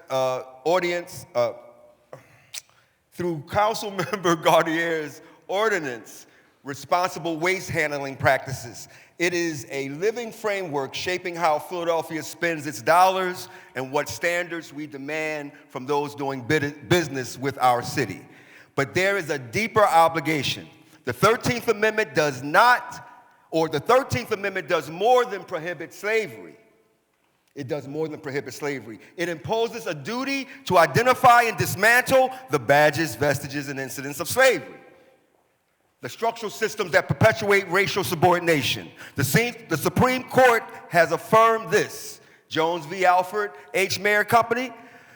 Government can eliminate all badges and incidents of slavery, including structural discrimination in contracting. Griffin v. Breckinridge. The amendment empowers government to remedy private systemic inequities. Economic exclusion and inequity contracting are not neutral. They are part of the modern legacy of slavery. Bill 250768 gives us a chance to act. Adding findings and equity compliance requirements ensures contractors providing essential services, waste recycling, composting, do not reinforce structural inequalities historically tied to the badges and incidents of slavery. This is not a new law. It aligns procurement with obligations under federal law. Section 171004 already acknowledges our authority and responsibility to address slavery-related harms. Strengthening it continues that work. Colleagues, we have the authority, we have the constitutional grounding, and we have the responsibility. Let us embed equality, accountability, and constitutional integrity directly into Title 17. The Philadelphia Reparations Coalition for American Freedmen provide amendment language if you need it. Obona Hagins, over and out.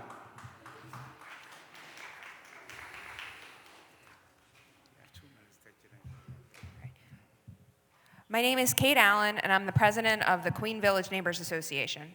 President Johnson, Councilmember Phillips, members of council, thank you for allowing me to testify once again on behalf of my community and children across the city. I'm here today to support Bill number 251097 that will designate illegal sales of tobacco products to minors and unlicensed tobacco retailing as nuisance behaviors. This bill is a welcome addition to the other recent legislation that council has enacted to curb the proliferation of these dangerous nuisances. We know that the vast majority of smoke shops are not paying their rent by selling legal products to legal customers. We know that some of these shops are openly selling unregulated, mislabeled products. We know that some of these shops are selling ghost guns. We know that some of these shops are intentionally selling dangerous, addictive substances to children. None of that is in question. Yet, every time someone raises a new concern about a smoke shop, it seems like each story is so much worse than the last that people are in some perverse race to the bottom. A mother recently told me about a smoke shop that was knowingly selling vape pens to her 13-year-old daughter, 8 years below the minimum age. How did her mother discover this? She found multiple vape pens in the girl's backpack that she was planning to sell to other children in her neighborhood, some as young as 7. A 13-year-old child was selling tobacco products to first graders. Imagine what this poor kid is going to be doing when she grows up. Whenever we talk about juvenile crime and how important it is to look back at what happened in their lives leading up to this event, it's this. And this is not on this girl. She's so young that she can't even get a learner's permit anywhere. This is on the store owner who cares more about making a profit than protecting our children's physical and mental well-being. I understand the state preemption issues, and I've been working with civic associations across the city to get the changes we need in Harrisburg to address them.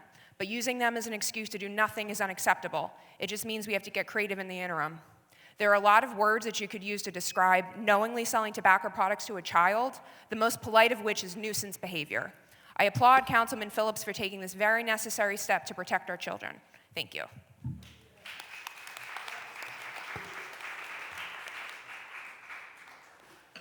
There are no further names for public comment, Council President. Thank you very much. That concludes today's public comment period.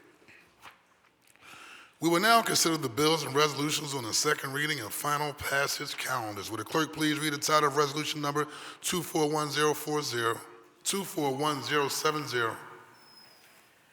A resolution proposing an amendment to the Philadelphia Home Rule Charter to eliminate the requirement that city officers and employees resign from their city office or employment before becoming candidates for public office, and providing for the submission of the amendment of the qualified electors.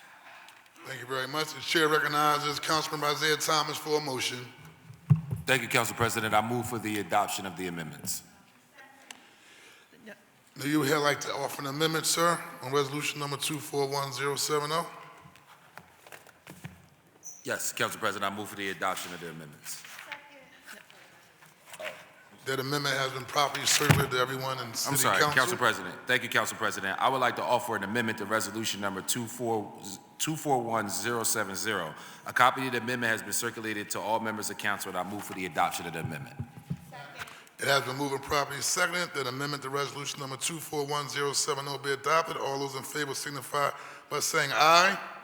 Those opposed, the ayes have it, and the resolution has been amended.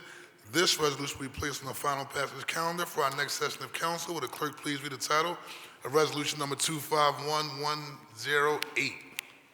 A resolution proposing an amendment to the Philadelphia Home Rule Charter, providing for the creation of the Office of Youth Ombudsperson, and providing for the submission of the proposed amendment to the electors of Philadelphia.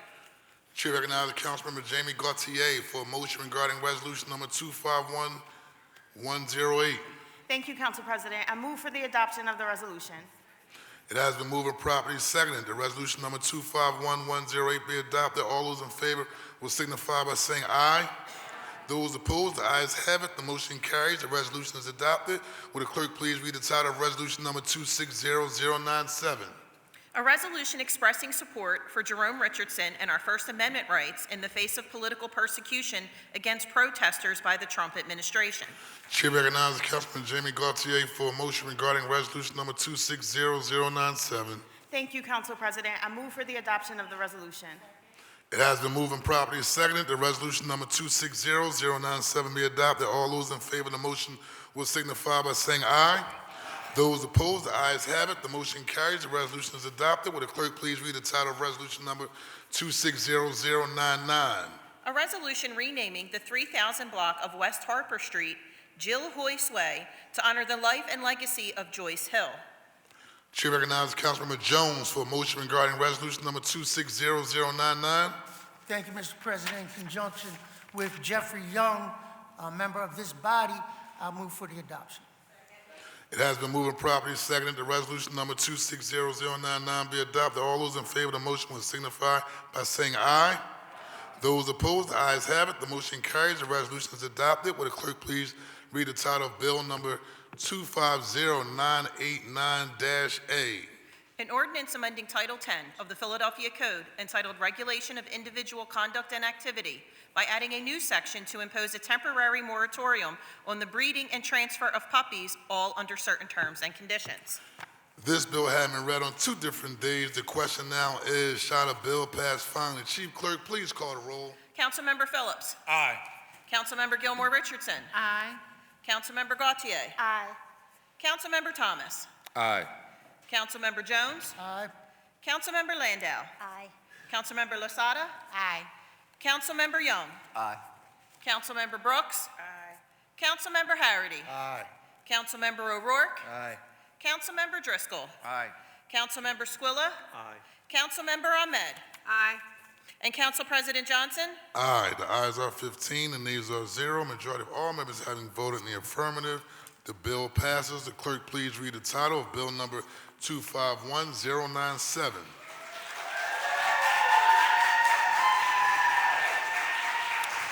Congratulations, Team Bass. If you're watching, Councilwoman, I'm sure you are. Get well soon, but congratulations. Clerk, please read the title of bill number 251097. An ordinance amending Chapter 9-4400 of the Philadelphia Code entitled Responsible Business Operations to add illegal sales of tobacco products to minors and unlicensed tobacco retailing as nuisance behaviors and require completion of a department-approved tobacco retailer education and compliance training as a condition of lifting a cease operations order, all under certain terms and conditions. This bill having been read on 2 different days, the question now is, shall the bill pass finally? Chief Clerk, please call the roll. Councilmember Phillips. Aye. Councilmember Gilmore Richardson. Aye. Councilmember Gautier. Aye. Councilmember Thomas. Aye. Councilmember Jones. Aye. Councilmember Landau. Aye. Councilmember Losada. Aye. Councilmember Young. Aye. Councilmember Brooks. Aye. Councilmember Harity. Councilmember O'Rourke. Aye. Councilmember Driscoll. Aye. Councilmember Squilla. Aye. Councilmember Ahmed. Aye. And Council President Johnson. Aye, the ayes are 15 and nays are 0. Majority of all members having voted in the affirmative, the bill passes. Will the Chief Clerk please read the title of bill number 251098? An ordinance providing for the submission to the qualified electors of the City of Philadelphia of a proposal set forth in a resolution approved by council proposing an amendment to the Philadelphia Home Rule Charter relating to the creation of the Office of Youth Ombudsperson and authorizing and directing the appropriate officers to publish notice and to make arrangements for the special election. This bill having been read on 2 different days, the question now is, shall the bill pass finally? Chief Clerk, please call the roll. Councilmember Phillips. Aye. Councilmember Gilmore Richardson. Aye. Councilmember Gautier. Aye. Councilmember Thomas. Aye. Councilmember Jones. Aye. Councilmember Landau. Aye. Councilmember Losada. Aye. Councilmember Young. Aye. Councilmember Brooks. Aye. Councilmember Harity. Aye. Councilmember O'Rourke. Aye. Councilmember Driscoll. Aye. Councilmember Squilla. Aye. Councilmember Ahmed. Aye. And Council President Johnson. Aye, the ayes are 15 and nays are 0. Majority of all members having voted in the affirmative, the bill passes. Will the clerk please read any additional resolution on today's calendar? A privileged resolution recognizing and celebrating the Philadelphia heritage and Philomonco branches of the Association for the Study of African American Life and History, introduced by Councilmember Gilmore Richardson on behalf of Council President Johnson. Chair recognizes Majority Leader Kathleen Gilmore Richardson for a motion. Thank you, Council President. On your behalf, I move the adoption of the resolution. It has been moved and properly seconded that the resolution be adopted. All those in favor signify by saying aye. Anyone opposed? The ayes have it, and the resolution is adopted. Will the Chief Clerk please read the title of the next resolution? A privileged resolution honoring the leadership and service of Reverend Tony Pritchett for his unwavering commitment to spiritual empowerment, community outreach, and restorative justice in the City of Philadelphia in recognition of Black History Month, introduced by Councilmember Gilmore Richardson on behalf of Councilmember Bass. Chair recognizes Majority Leader Kathleen Gilmore Richardson for a motion. Thank you, Mr. President. On behalf of Councilmember Bass, I move the adoption of the resolution. It has been moved and properly seconded that the resolution be adopted. All those in favor signify by saying aye. Anyone opposed? The ayes have it, and the resolution is adopted. The Chief Clerk, please read the title of the resolution. Next resolution. A privileged resolution honoring Pastor Rob Harrison of New Journey Christian Center and celebrating the vital role of faith leaders in shaping, uplifting, and strengthening the Germantown community and the city of Philadelphia in recognition of Black History Month, introduced by Councilmember Gilmore Richardson on behalf of Councilmember Bass. Chair recognizes Majority Leader Captain Gilmore Richardson for a motion. Thank you, Mr. President. On behalf of Councilmember Bass and all of the members of the Church of God in Christ, I move for the adoption of the resolution. It has been moved and properly seconded that the resolution be adopted. All those in favor signify by saying aye. Anyone opposed? The ayes have it, and the resolution is adopted. Will the clerk please read the title of the next resolution? A privileged resolution honoring Ukrainian organizations in Philadelphia for their service to Ukrainian Americans, Ukrainian refugees, and the broader Philadelphia community, introduced by Councilmember Landau. Chair recognizes Councilman Rue Landau for a motion on the resolution. Thank you. I move for the adoption of the resolution. It has been moved and properly seconded that the resolution be adopted. All those in favor signify by saying aye. Anyone opposed? The ayes have it, and the resolution is adopted. Will the clerk please read the title of the next resolution? A privileged resolution honoring and congratulating Philadelphia Gay News on the distinguished occasion of its 50th anniversary in Philadelphia, serving as Philadelphia's longest-running LGBTQ+ publication, and serving as a vital independent voice that advances equality, visibility, and community, introduced by Councilmember Landau. Chair recognizes Councilman Rue Landau for a motion on the resolution. Thank you. I move for the adoption of the resolution. It has been moved and properly seconded that the resolution be adopted. All those in favor will signify by saying aye. Anyone opposed? The ayes have it, and the resolution is adopted. Will the Chief Clerk please read the title of the next resolution? A privileged resolution celebrating and honoring Vashti Du Bois, Val Gay, Facetta Garrison Green, and the Black women who are leaders of culture and arts in the city and devote their lives to improving the arts and culture of Philadelphia on the occasion of Black History Month, introduced by Councilmember Brooks. Chair recognizes Councilmember Brooks for a motion on the resolution. Thank you, Council President. I move for the adoption of the resolution. It has been moved and properly seconded that the resolution be adopted. All those in favor signify by saying aye. Anyone opposed? The ayes have it. The resolution is adopted. The Chief Clerk, please read the title of the next resolution. A privileged resolution recognizing the beginning of the Lenten season, a sacred period of reflection, prayer, fasting, and service observed by millions of Christians in Philadelphia and throughout the world, introduced by Councilmember O'Rourke. Chair recognizes Councilman O'Rourke for a motion on the resolution. Thank you, Mr. President. I move for the adoption of the resolution. It has been moved and properly seconded that the resolution be adopted. All those in favor signify by saying aye. Anyone opposed? The ayes have it, and the resolution is adopted.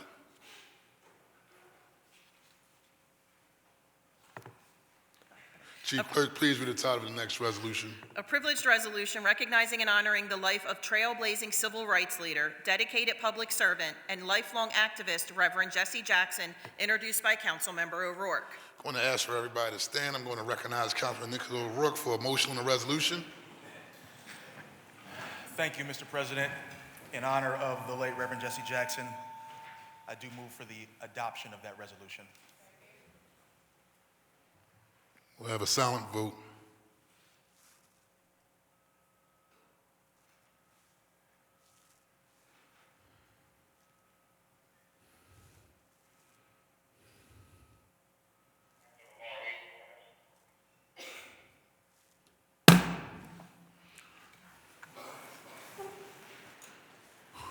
Will Chief Clerk please read the title of the next resolution? A privileged resolution recognizing Saturday, February 21st, 2026 as International Mother Language Day to honor the brave souls who, on this day in 1952, sacrificed their lives to retain the right to use their mother language, Bangla, also known as Bengali, introduced by Councilmember Dr. Nina Ahmed. Chair recognizes Councilman Dr. Nina Ahmed for a motion on the resolution. Thank you, Council President. I move for the adoption of the resolution. It has been moved and properly seconded that the resolution be adopted. All those in favor will signify by saying aye. Those opposed, the ayes have it, and the resolution is adopted. Will Chief Clerk please read the title of the next resolution? Council President, there are no further resolutions in my possession. That completes our calendar for today. Did the chair recognize Councilman Jamie Gaultier? Okay. You're waiting for the speeches? Okay.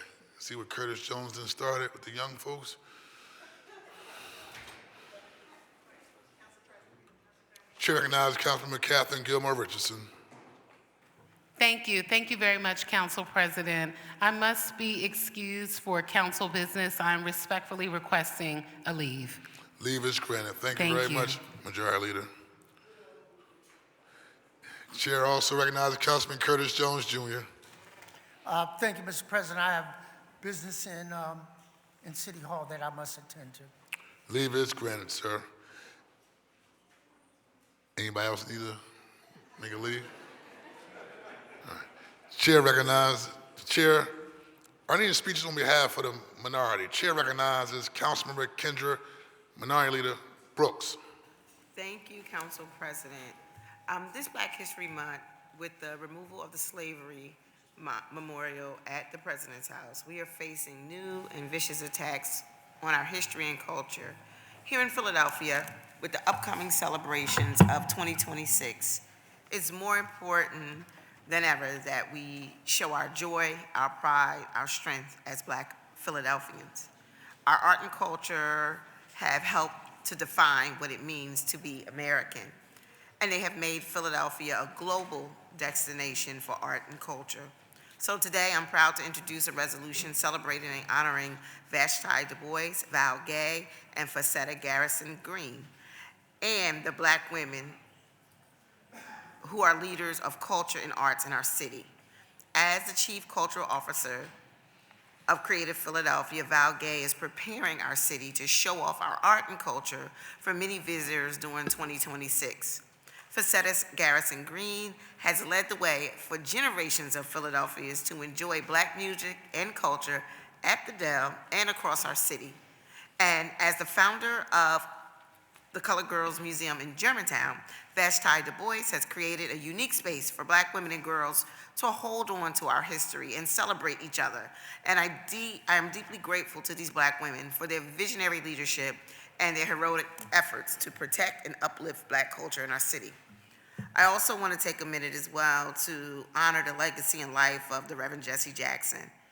Reverend Jesse Jackson was a living icon in civil rights and somebody that people of my age could touch and see.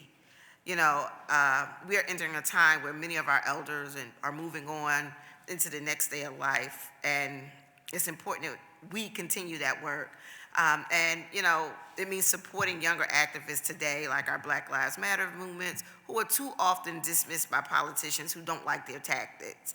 Politicians from years ago, and the same about Jesse Jackson, Reverend Martin Luther King, Malcolm X, Assata Shakur, Shelley Chisholm. They were fighting for the morality of civil rights. It was never popular back then, but today you've organized on the shoulder of giants like the Reverend. And we must remember this as members of City Council the next time we find ourselves frustrated by the work of activists. But also, it's important to me to mention that Jesse Jackson's historic presidential campaign is one of the foundations of the Working Families Party, and it was built on that.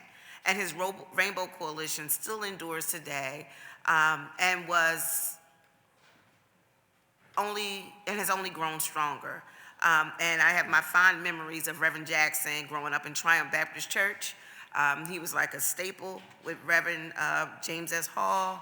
And it's just, we lost a true hero. And even working on Mayor Brandon Johnson's campaign in Chicago, being able to stand side by side with Jesse Jackson to make sure that Brandon Johnson was elected for the Chicago mayor, I am deeply grounded. And I just want to say, may he rest in power, and may we continue to organize in the honor of his legacy. And finally, I want to extend an invitation to all of my colleagues and everyone here to attend the People's Hearing on Reproductive Health. The hearing is a collective effort from over 25 local organizations and offices that make up the Reproductive Freedom Task Force. It will take place on Thursday, March the 5th, at the Friends Center around the corner from City Hall. We will be discussing what it means for everyday Philadelphians and how it could impact the city's public health, in areas like cancer prevention, rates of HIV, and sexually transmitted infections, including accept the birth control and menstrual hygiene products. This event will be held in the evening, and it will be child care available to those who attend. Thank you so much, Council President. Thank you very much. Chair recognizes Councilmember Nicholas O'Rourke. Thank you, Mr. President. Indeed, a few more words from the minority, starting with move to higher ground. That's the word for today, move to higher ground, which I think is apropos considering the convergence this week, really on the same day, of two of the great discipline and reflection and repentance traditions that come out of the world's great religions. That having been said, though, that kind of spirit isn't just to be found within those traditions, but also in the mouth of who Minority Leader Kendra Brooks just lifted, the late Reverend Jesse Jackson. He said in his speech in '88, the one that was historic, he said, "We meet tonight at the crossroads, a point of decision. Shall we expand, be inclusive, find unity and power, or suffer division and impotence?" He said, "We've come to Atlanta, the cradle of the Old South, the crucible of the New South. Tonight there is a sense of celebration because we are moved, fundamentally moved from racial battlegrounds by law to economic common ground. Tomorrow, we will challenge to move to higher ground. Common ground," he said. "Think of Jerusalem, the intersection where many trails meet, a small village that became the birthplace for three religions, Judaism, Christianity, and Islam. Why was this village so blessed?" he said. "Because it provided a crossroads. There, different people met, different cultures, different civilizations could meet and find common ground. When people come together, flowers always flourish. The air is rich with the aroma of a new spring." He go on to say later on in the speech to all of us and to be emblazoned in our memory to keep hope alive. Keep hope alive. Spoken like someone grounded and formed by the black church and the black church tradition. Think about it in terms of what he produced. To name an organization PUSH, which means People United to Save Humanity, is an explicit admission that we are in a profound social and political crisis. To insist that we keep hope alive acknowledges that someone or something is trying to snuff hope out. Jesse Jackson never played down the stakes of our politics. He named them, he confronted them. As the reason why the stakes were high, he even named poverty, right? And why we needed to turn and reconsider our choices and our way, he called us essentially to turn around and to repent. He carried on and transmuted the best traditions of the black church, of its proclamation of the social gospel and cooperative economics and economic activism in our communities. He was one of the global faces of black America in an era when black America became a global factor, becoming one of the most important unofficial diplomats in the country. Unofficial only in terms of appointment. He walked and operated with the stature and influence of government actors. Those who have been around DC know that he was known as the shadow senator. That was the man who would be able to go and get folks who were hostages and bring them back when other elected officials couldn't do it. That was the Reverend Jesse Jackson. He cultivated fierce, black, progressive, independent political leaders in and out of office for his entire life. He often backed insurgent left-wing campaigns. Maybe it sounds familiar to you. This ethos has directly informed the politics and the practice, as the leader has already mentioned, of the Working Families Party, which was born out of the end of his 1988 presidential campaign. Dan Cantor, who was the previous executive director of the National Working Families Party, was the labor coordinator on that campaign and co-created what now becomes the Working Families Party, originally called the New Party. This is the work of the Reverend Jesse Jackson.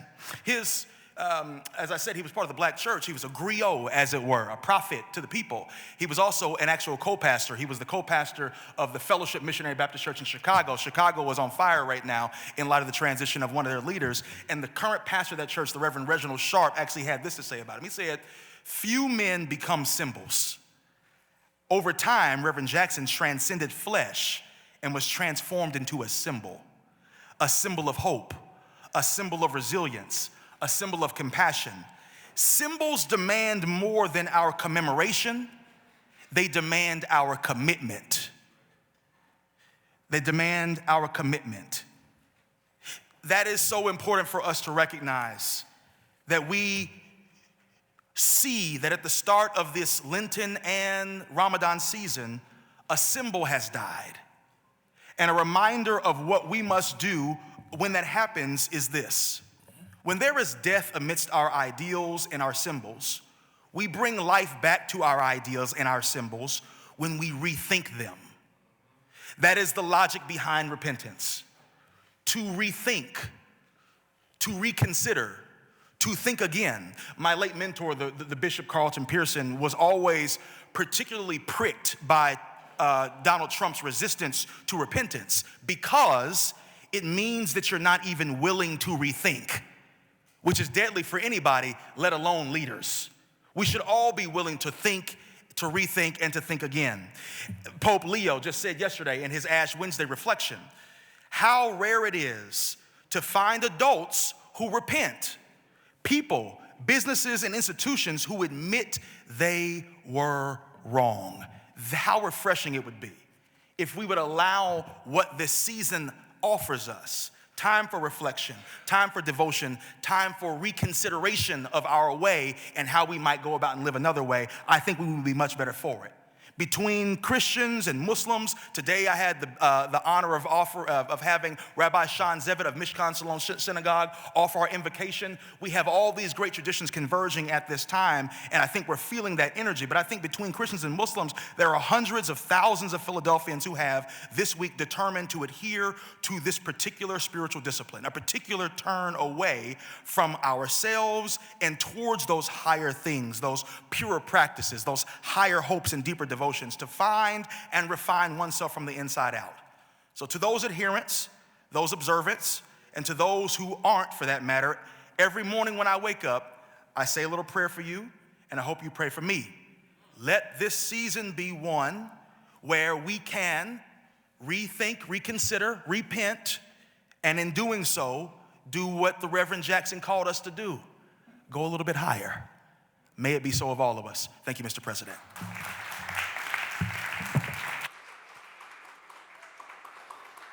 I want to take a moment to acknowledge the head of 3332, which is quietly joining us today, Sam Staten Jr.,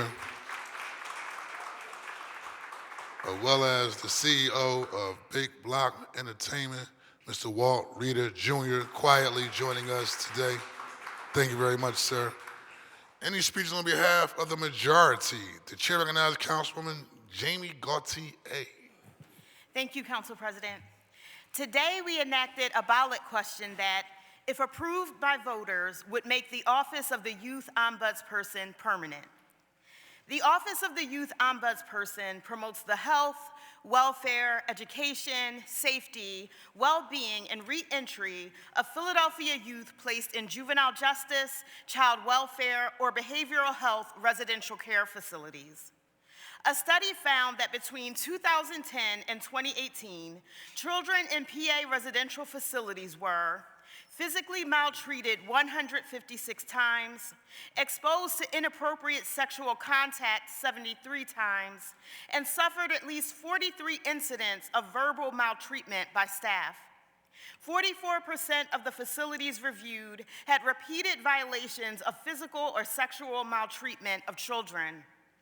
It is not surprising that abuse persists, when in many cases, juvenile justice placements require young people to report abuse to the same staff at the same placement facility which has been abusing them. Who would trust that process? Contrast this with the thoughtful approach the City of Philadelphia's Office of the Youth Ombudsperson takes. They develop materials and educate young people about their rights. They build trusting relationships with young people and act as an independent entity to receive complaints. They review facility policies and data to ensure that systems and policies set up staff and young people for success. And of course, they contact appropriate authorities to address urgent safety concerns. Studies and horrifying accounts we've heard from young people prove we cannot leave this function to the state. No one cares for our kids as much as we do. We need an office dedicated to monitoring the conditions in all youth congregate care facilities. We need the office of the youth ombudsperson, and we need it permanently. I want to thank the City of Philadelphia's youth ombudsperson, Tracy Johnson, for her steadfast leadership. Thank you as well to every young person, parent, advocate, and expert who was a part of this work. Children First, the Defender Association of Philadelphia, the Juvenile Law Center, the Youth Sentencing and Reentry Project, the Education Law Center, and so many others. And on a completely different note, I want to wish the West Philly High boys basketball team good luck in this week's Public League Championship game. Can we get a round of applause for West Philly High? Imhotep may be the reigning champions, but Philly loves an underdog. So we're rooting for our Speed Boys to bring the trophy home to West Philly. Thank you so much.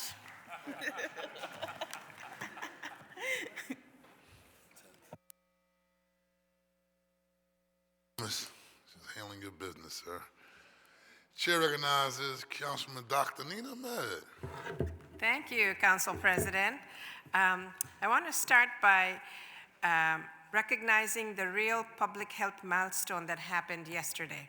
I joined Council President and the Mayor yesterday at a press conference, and that's where the Department of Public Health and Department of Air Management Services announced Philadelphia's expanded network of ground-level air pollution monitors, so residents can access real-time, neighborhood-level air quality data.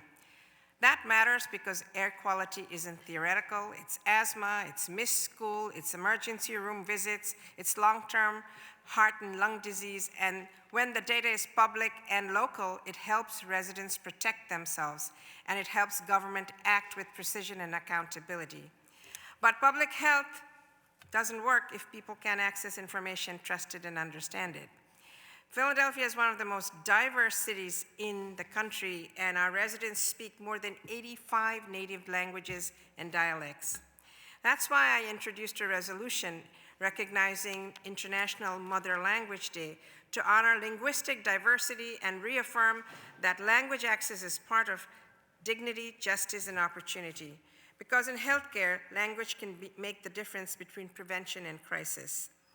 And I also wanted to talk about what this means to me, particularly this Mother Language Day that UNESCO has designated as to be February 21st. When I was young and in Bangladesh, we commemorated that day and the lives that were sacrificed, 4 young students whose lives were sacrificed in that fight to be able to speak and practice speak our language and practice our culture. So it is a very significant moment for me because my childhood was shaped by watching people fight for their freedom and fight for their freedom to practice their culture. I also wanted to talk about the other resolution that I introduced. We are looking at efforts at the federal level that would make it harder for people to exercise basic rights, like the right to vote. The US House has passed the SAVE Act, and it would add new paperwork barriers to voter registration and actually voting. Those burdens would fall hardest on people who already face obstacles, and that includes women who change their names due to marriage or divorce because their birth certificates may not match current identification, creating a risk of delay or denial. It also disproportionately impacts seniors, people with disabilities, low-income voters, and naturalized citizens. That is why I introduced this resolution urging the Senate to oppose this harmful bill. You know, this common thread of barriers befalling communities who are hardest hit, particularly women and marginalized residents, and we have a responsibility as a government to address these things. And in that vein, I also wanted to invite everyone to a hearing on Monday February 23rd, the Committee of Health and Human Services will hold a public hearing to examine the current state of reproductive health care in Philadelphia.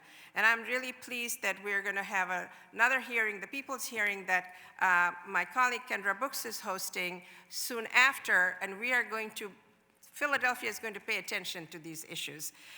We will cover a wide range of issues: menstruation, fibroids, PCOS, menopause, STI prevention, maternal health, abortion care, LGBTQ plus health, and how access is shaped by funding cuts, facility closures, and provider safety concerns.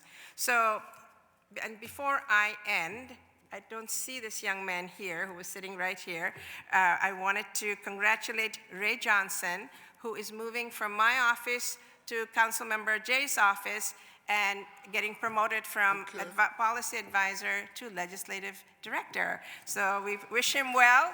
And I was hoping he was going to be here. And I also want to tell him, make sure you send me all the information we need, Ray, for the next person to pick up. But we are very proud of Ray for much of the work he's done in our office, and we're looking to see him moving on up. Thank you, Council President. Thank you. Chair recognizes Councilman Jim Harity. Thank you, Council President. I'd like to start off by first saying Happy Ramadan to all my Muslim brothers and sisters. Kind of funny, I'm an Irish Catholic, and my best friend is an African-American Muslim, very devout. And because of our friendship, I got the pleasure of learning so much about that culture, especially when it comes to Ramadan. You know, one of the traditions during Ramadan is to fast, and that is to make sacrifices for all of the blessings that you have been granted throughout the years. So this is your sacrifice to give back, and that's the simple version as it was explained to me. But it was also explained to me that if for any reason you are unable to fast, that the tradition is, for medical or whatever, the tradition is that you would feed somebody instead. So with that in mind, when I worked for Senator Street, I was proud that we started feeding free food for the whole month of Ramadan. Every day we give out 200 to 400 meals for the whole 30 days of Ramadan. So today they will be at 58th Street campus, 2000 South 58th Street. You can drive on by on your way home, pick up a meal so that when it's time to break fast, you're prepared. It's rough when you don't go without eating all day. I learned that from being around Senator Street. So you want to break fast as soon as you're able to break fast. So, you know, this is our way of giving back, and it's also my way of helping and giving back, even though I am an Irish Catholic. During this time, I always say, people who know me know that I say all the time that if we would just learn a little bit more about each other's culture, we'd have a lot less problems. So God bless everyone. And the only other thing I will say is that after this, there will be a meeting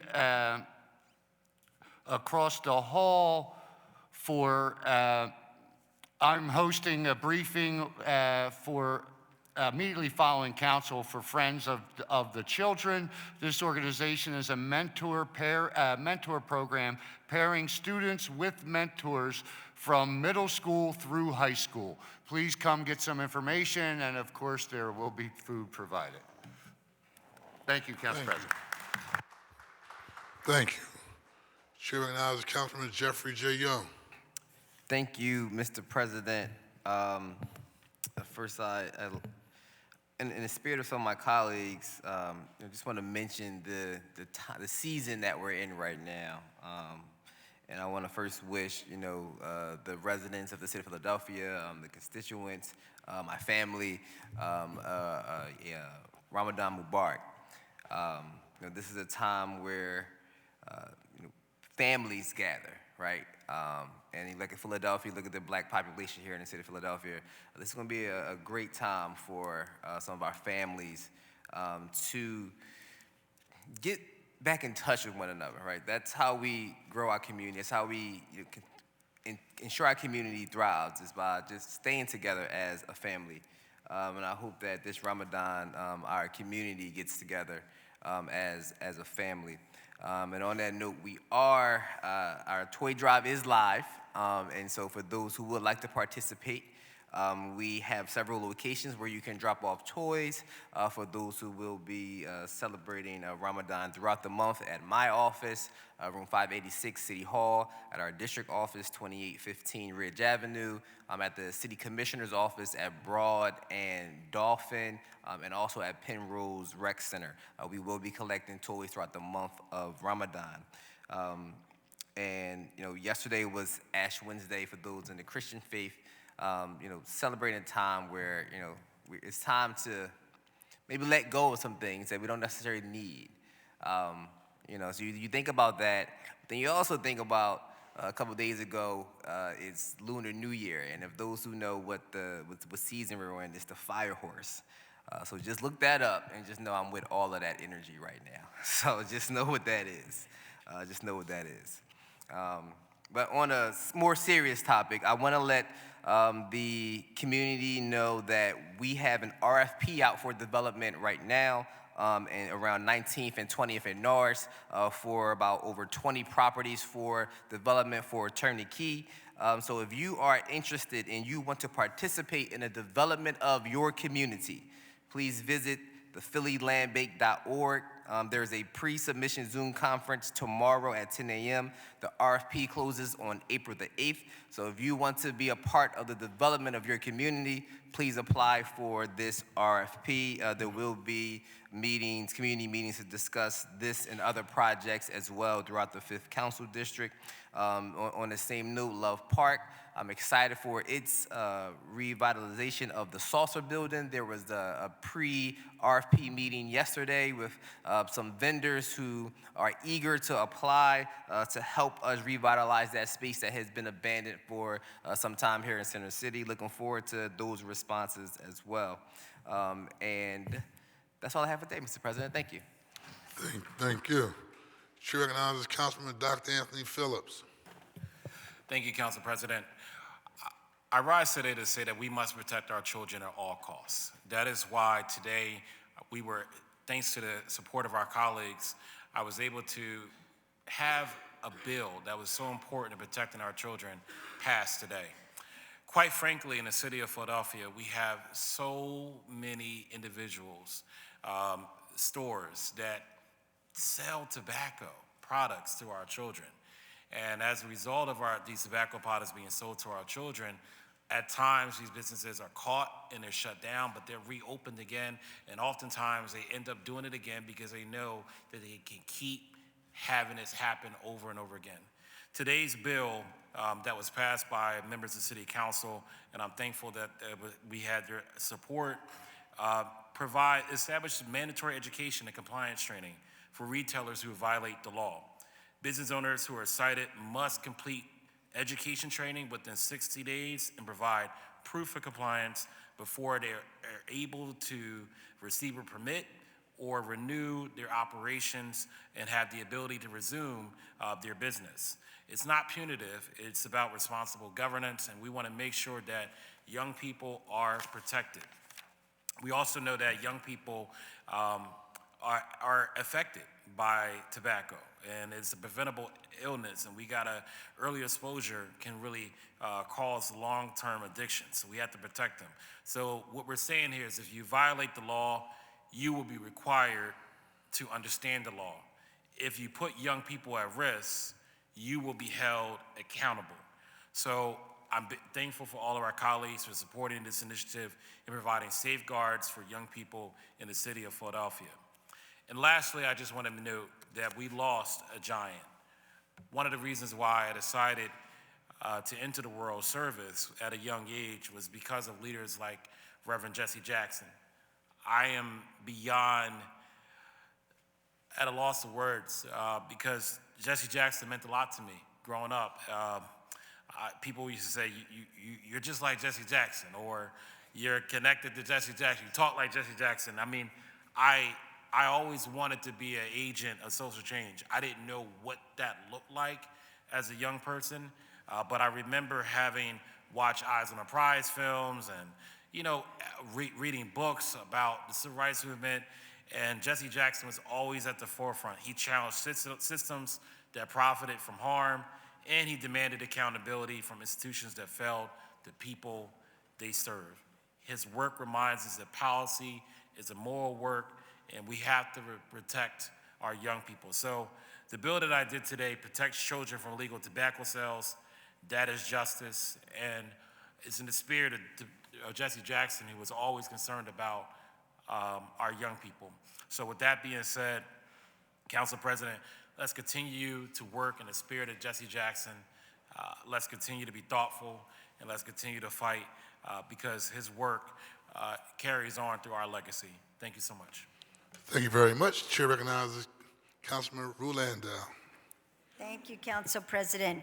I was so proud to host the Ukrainian Council and honor Ukrainian organizations in Philadelphia today for their service to Ukrainian Americans, Ukrainian refugees, and the broader Philadelphia community. The broader Philadelphia region is home to more than 15,000 Ukrainian immigrants, and as I learned today, 100,000 people when you count their descendants, many of whom have helped build and maintain small businesses, faith institutions, and nonprofit organizations. Philadelphia is not Philadelphia without our thriving immigrant communities. It was an honor to lift up one of those communities this morning. Today, I also proudly recognize Philadelphia Gay News on the 50th anniversary of this media powerhouse. Thank you so much to Stonewall legend and PGN publisher Mark Siegel for joining us today to help recognize this anniversary. PGN is one of the country's longest running LGBTQ+ publications and serves as a vital independent voice that contributes to the ongoing legacy of queer representation here in Philadelphia. As a longtime reader of PGN, I am extremely proud to recognize them with this honor today, and I look forward to another 50 years of reading some Philly gay news. Finally, alongside Councilmember Gaudier, I introduced a resolution urging the U.S. Department of Housing and Urban Development, HUD, to expand investments in permanent supportive housing, an evidence-based solution to homelessness. These funds support local housing authorities, social service providers, and community-based organizations that deliver services critical to keeping those most in need with a place to stay. The consequences of losing this funding are severe, harming Philadelphia residents, straining municipal services, and worsening our ongoing housing crisis. It will increase rates of homelessness and housing instability and place additional strain on city resources. To Pennsylvania congressional delegation, the administration of the City of Philadelphia, and relevant federal agencies, we urge you to take action to ensure that this support service remains funded and responsive to Philadelphians. And finally, I want to take a moment of personal privilege to wish a happy birthday to my twin sister tomorrow, which means it's my birthday too. Happy birthday, Suzanne. I love you. Thank you. Well, in the spirit of Councilman Jamie Gautier, let me spin the block and say, members of council, let's wish Rue a happy birthday so we won't see her tomorrow. Happy birthday, Rue.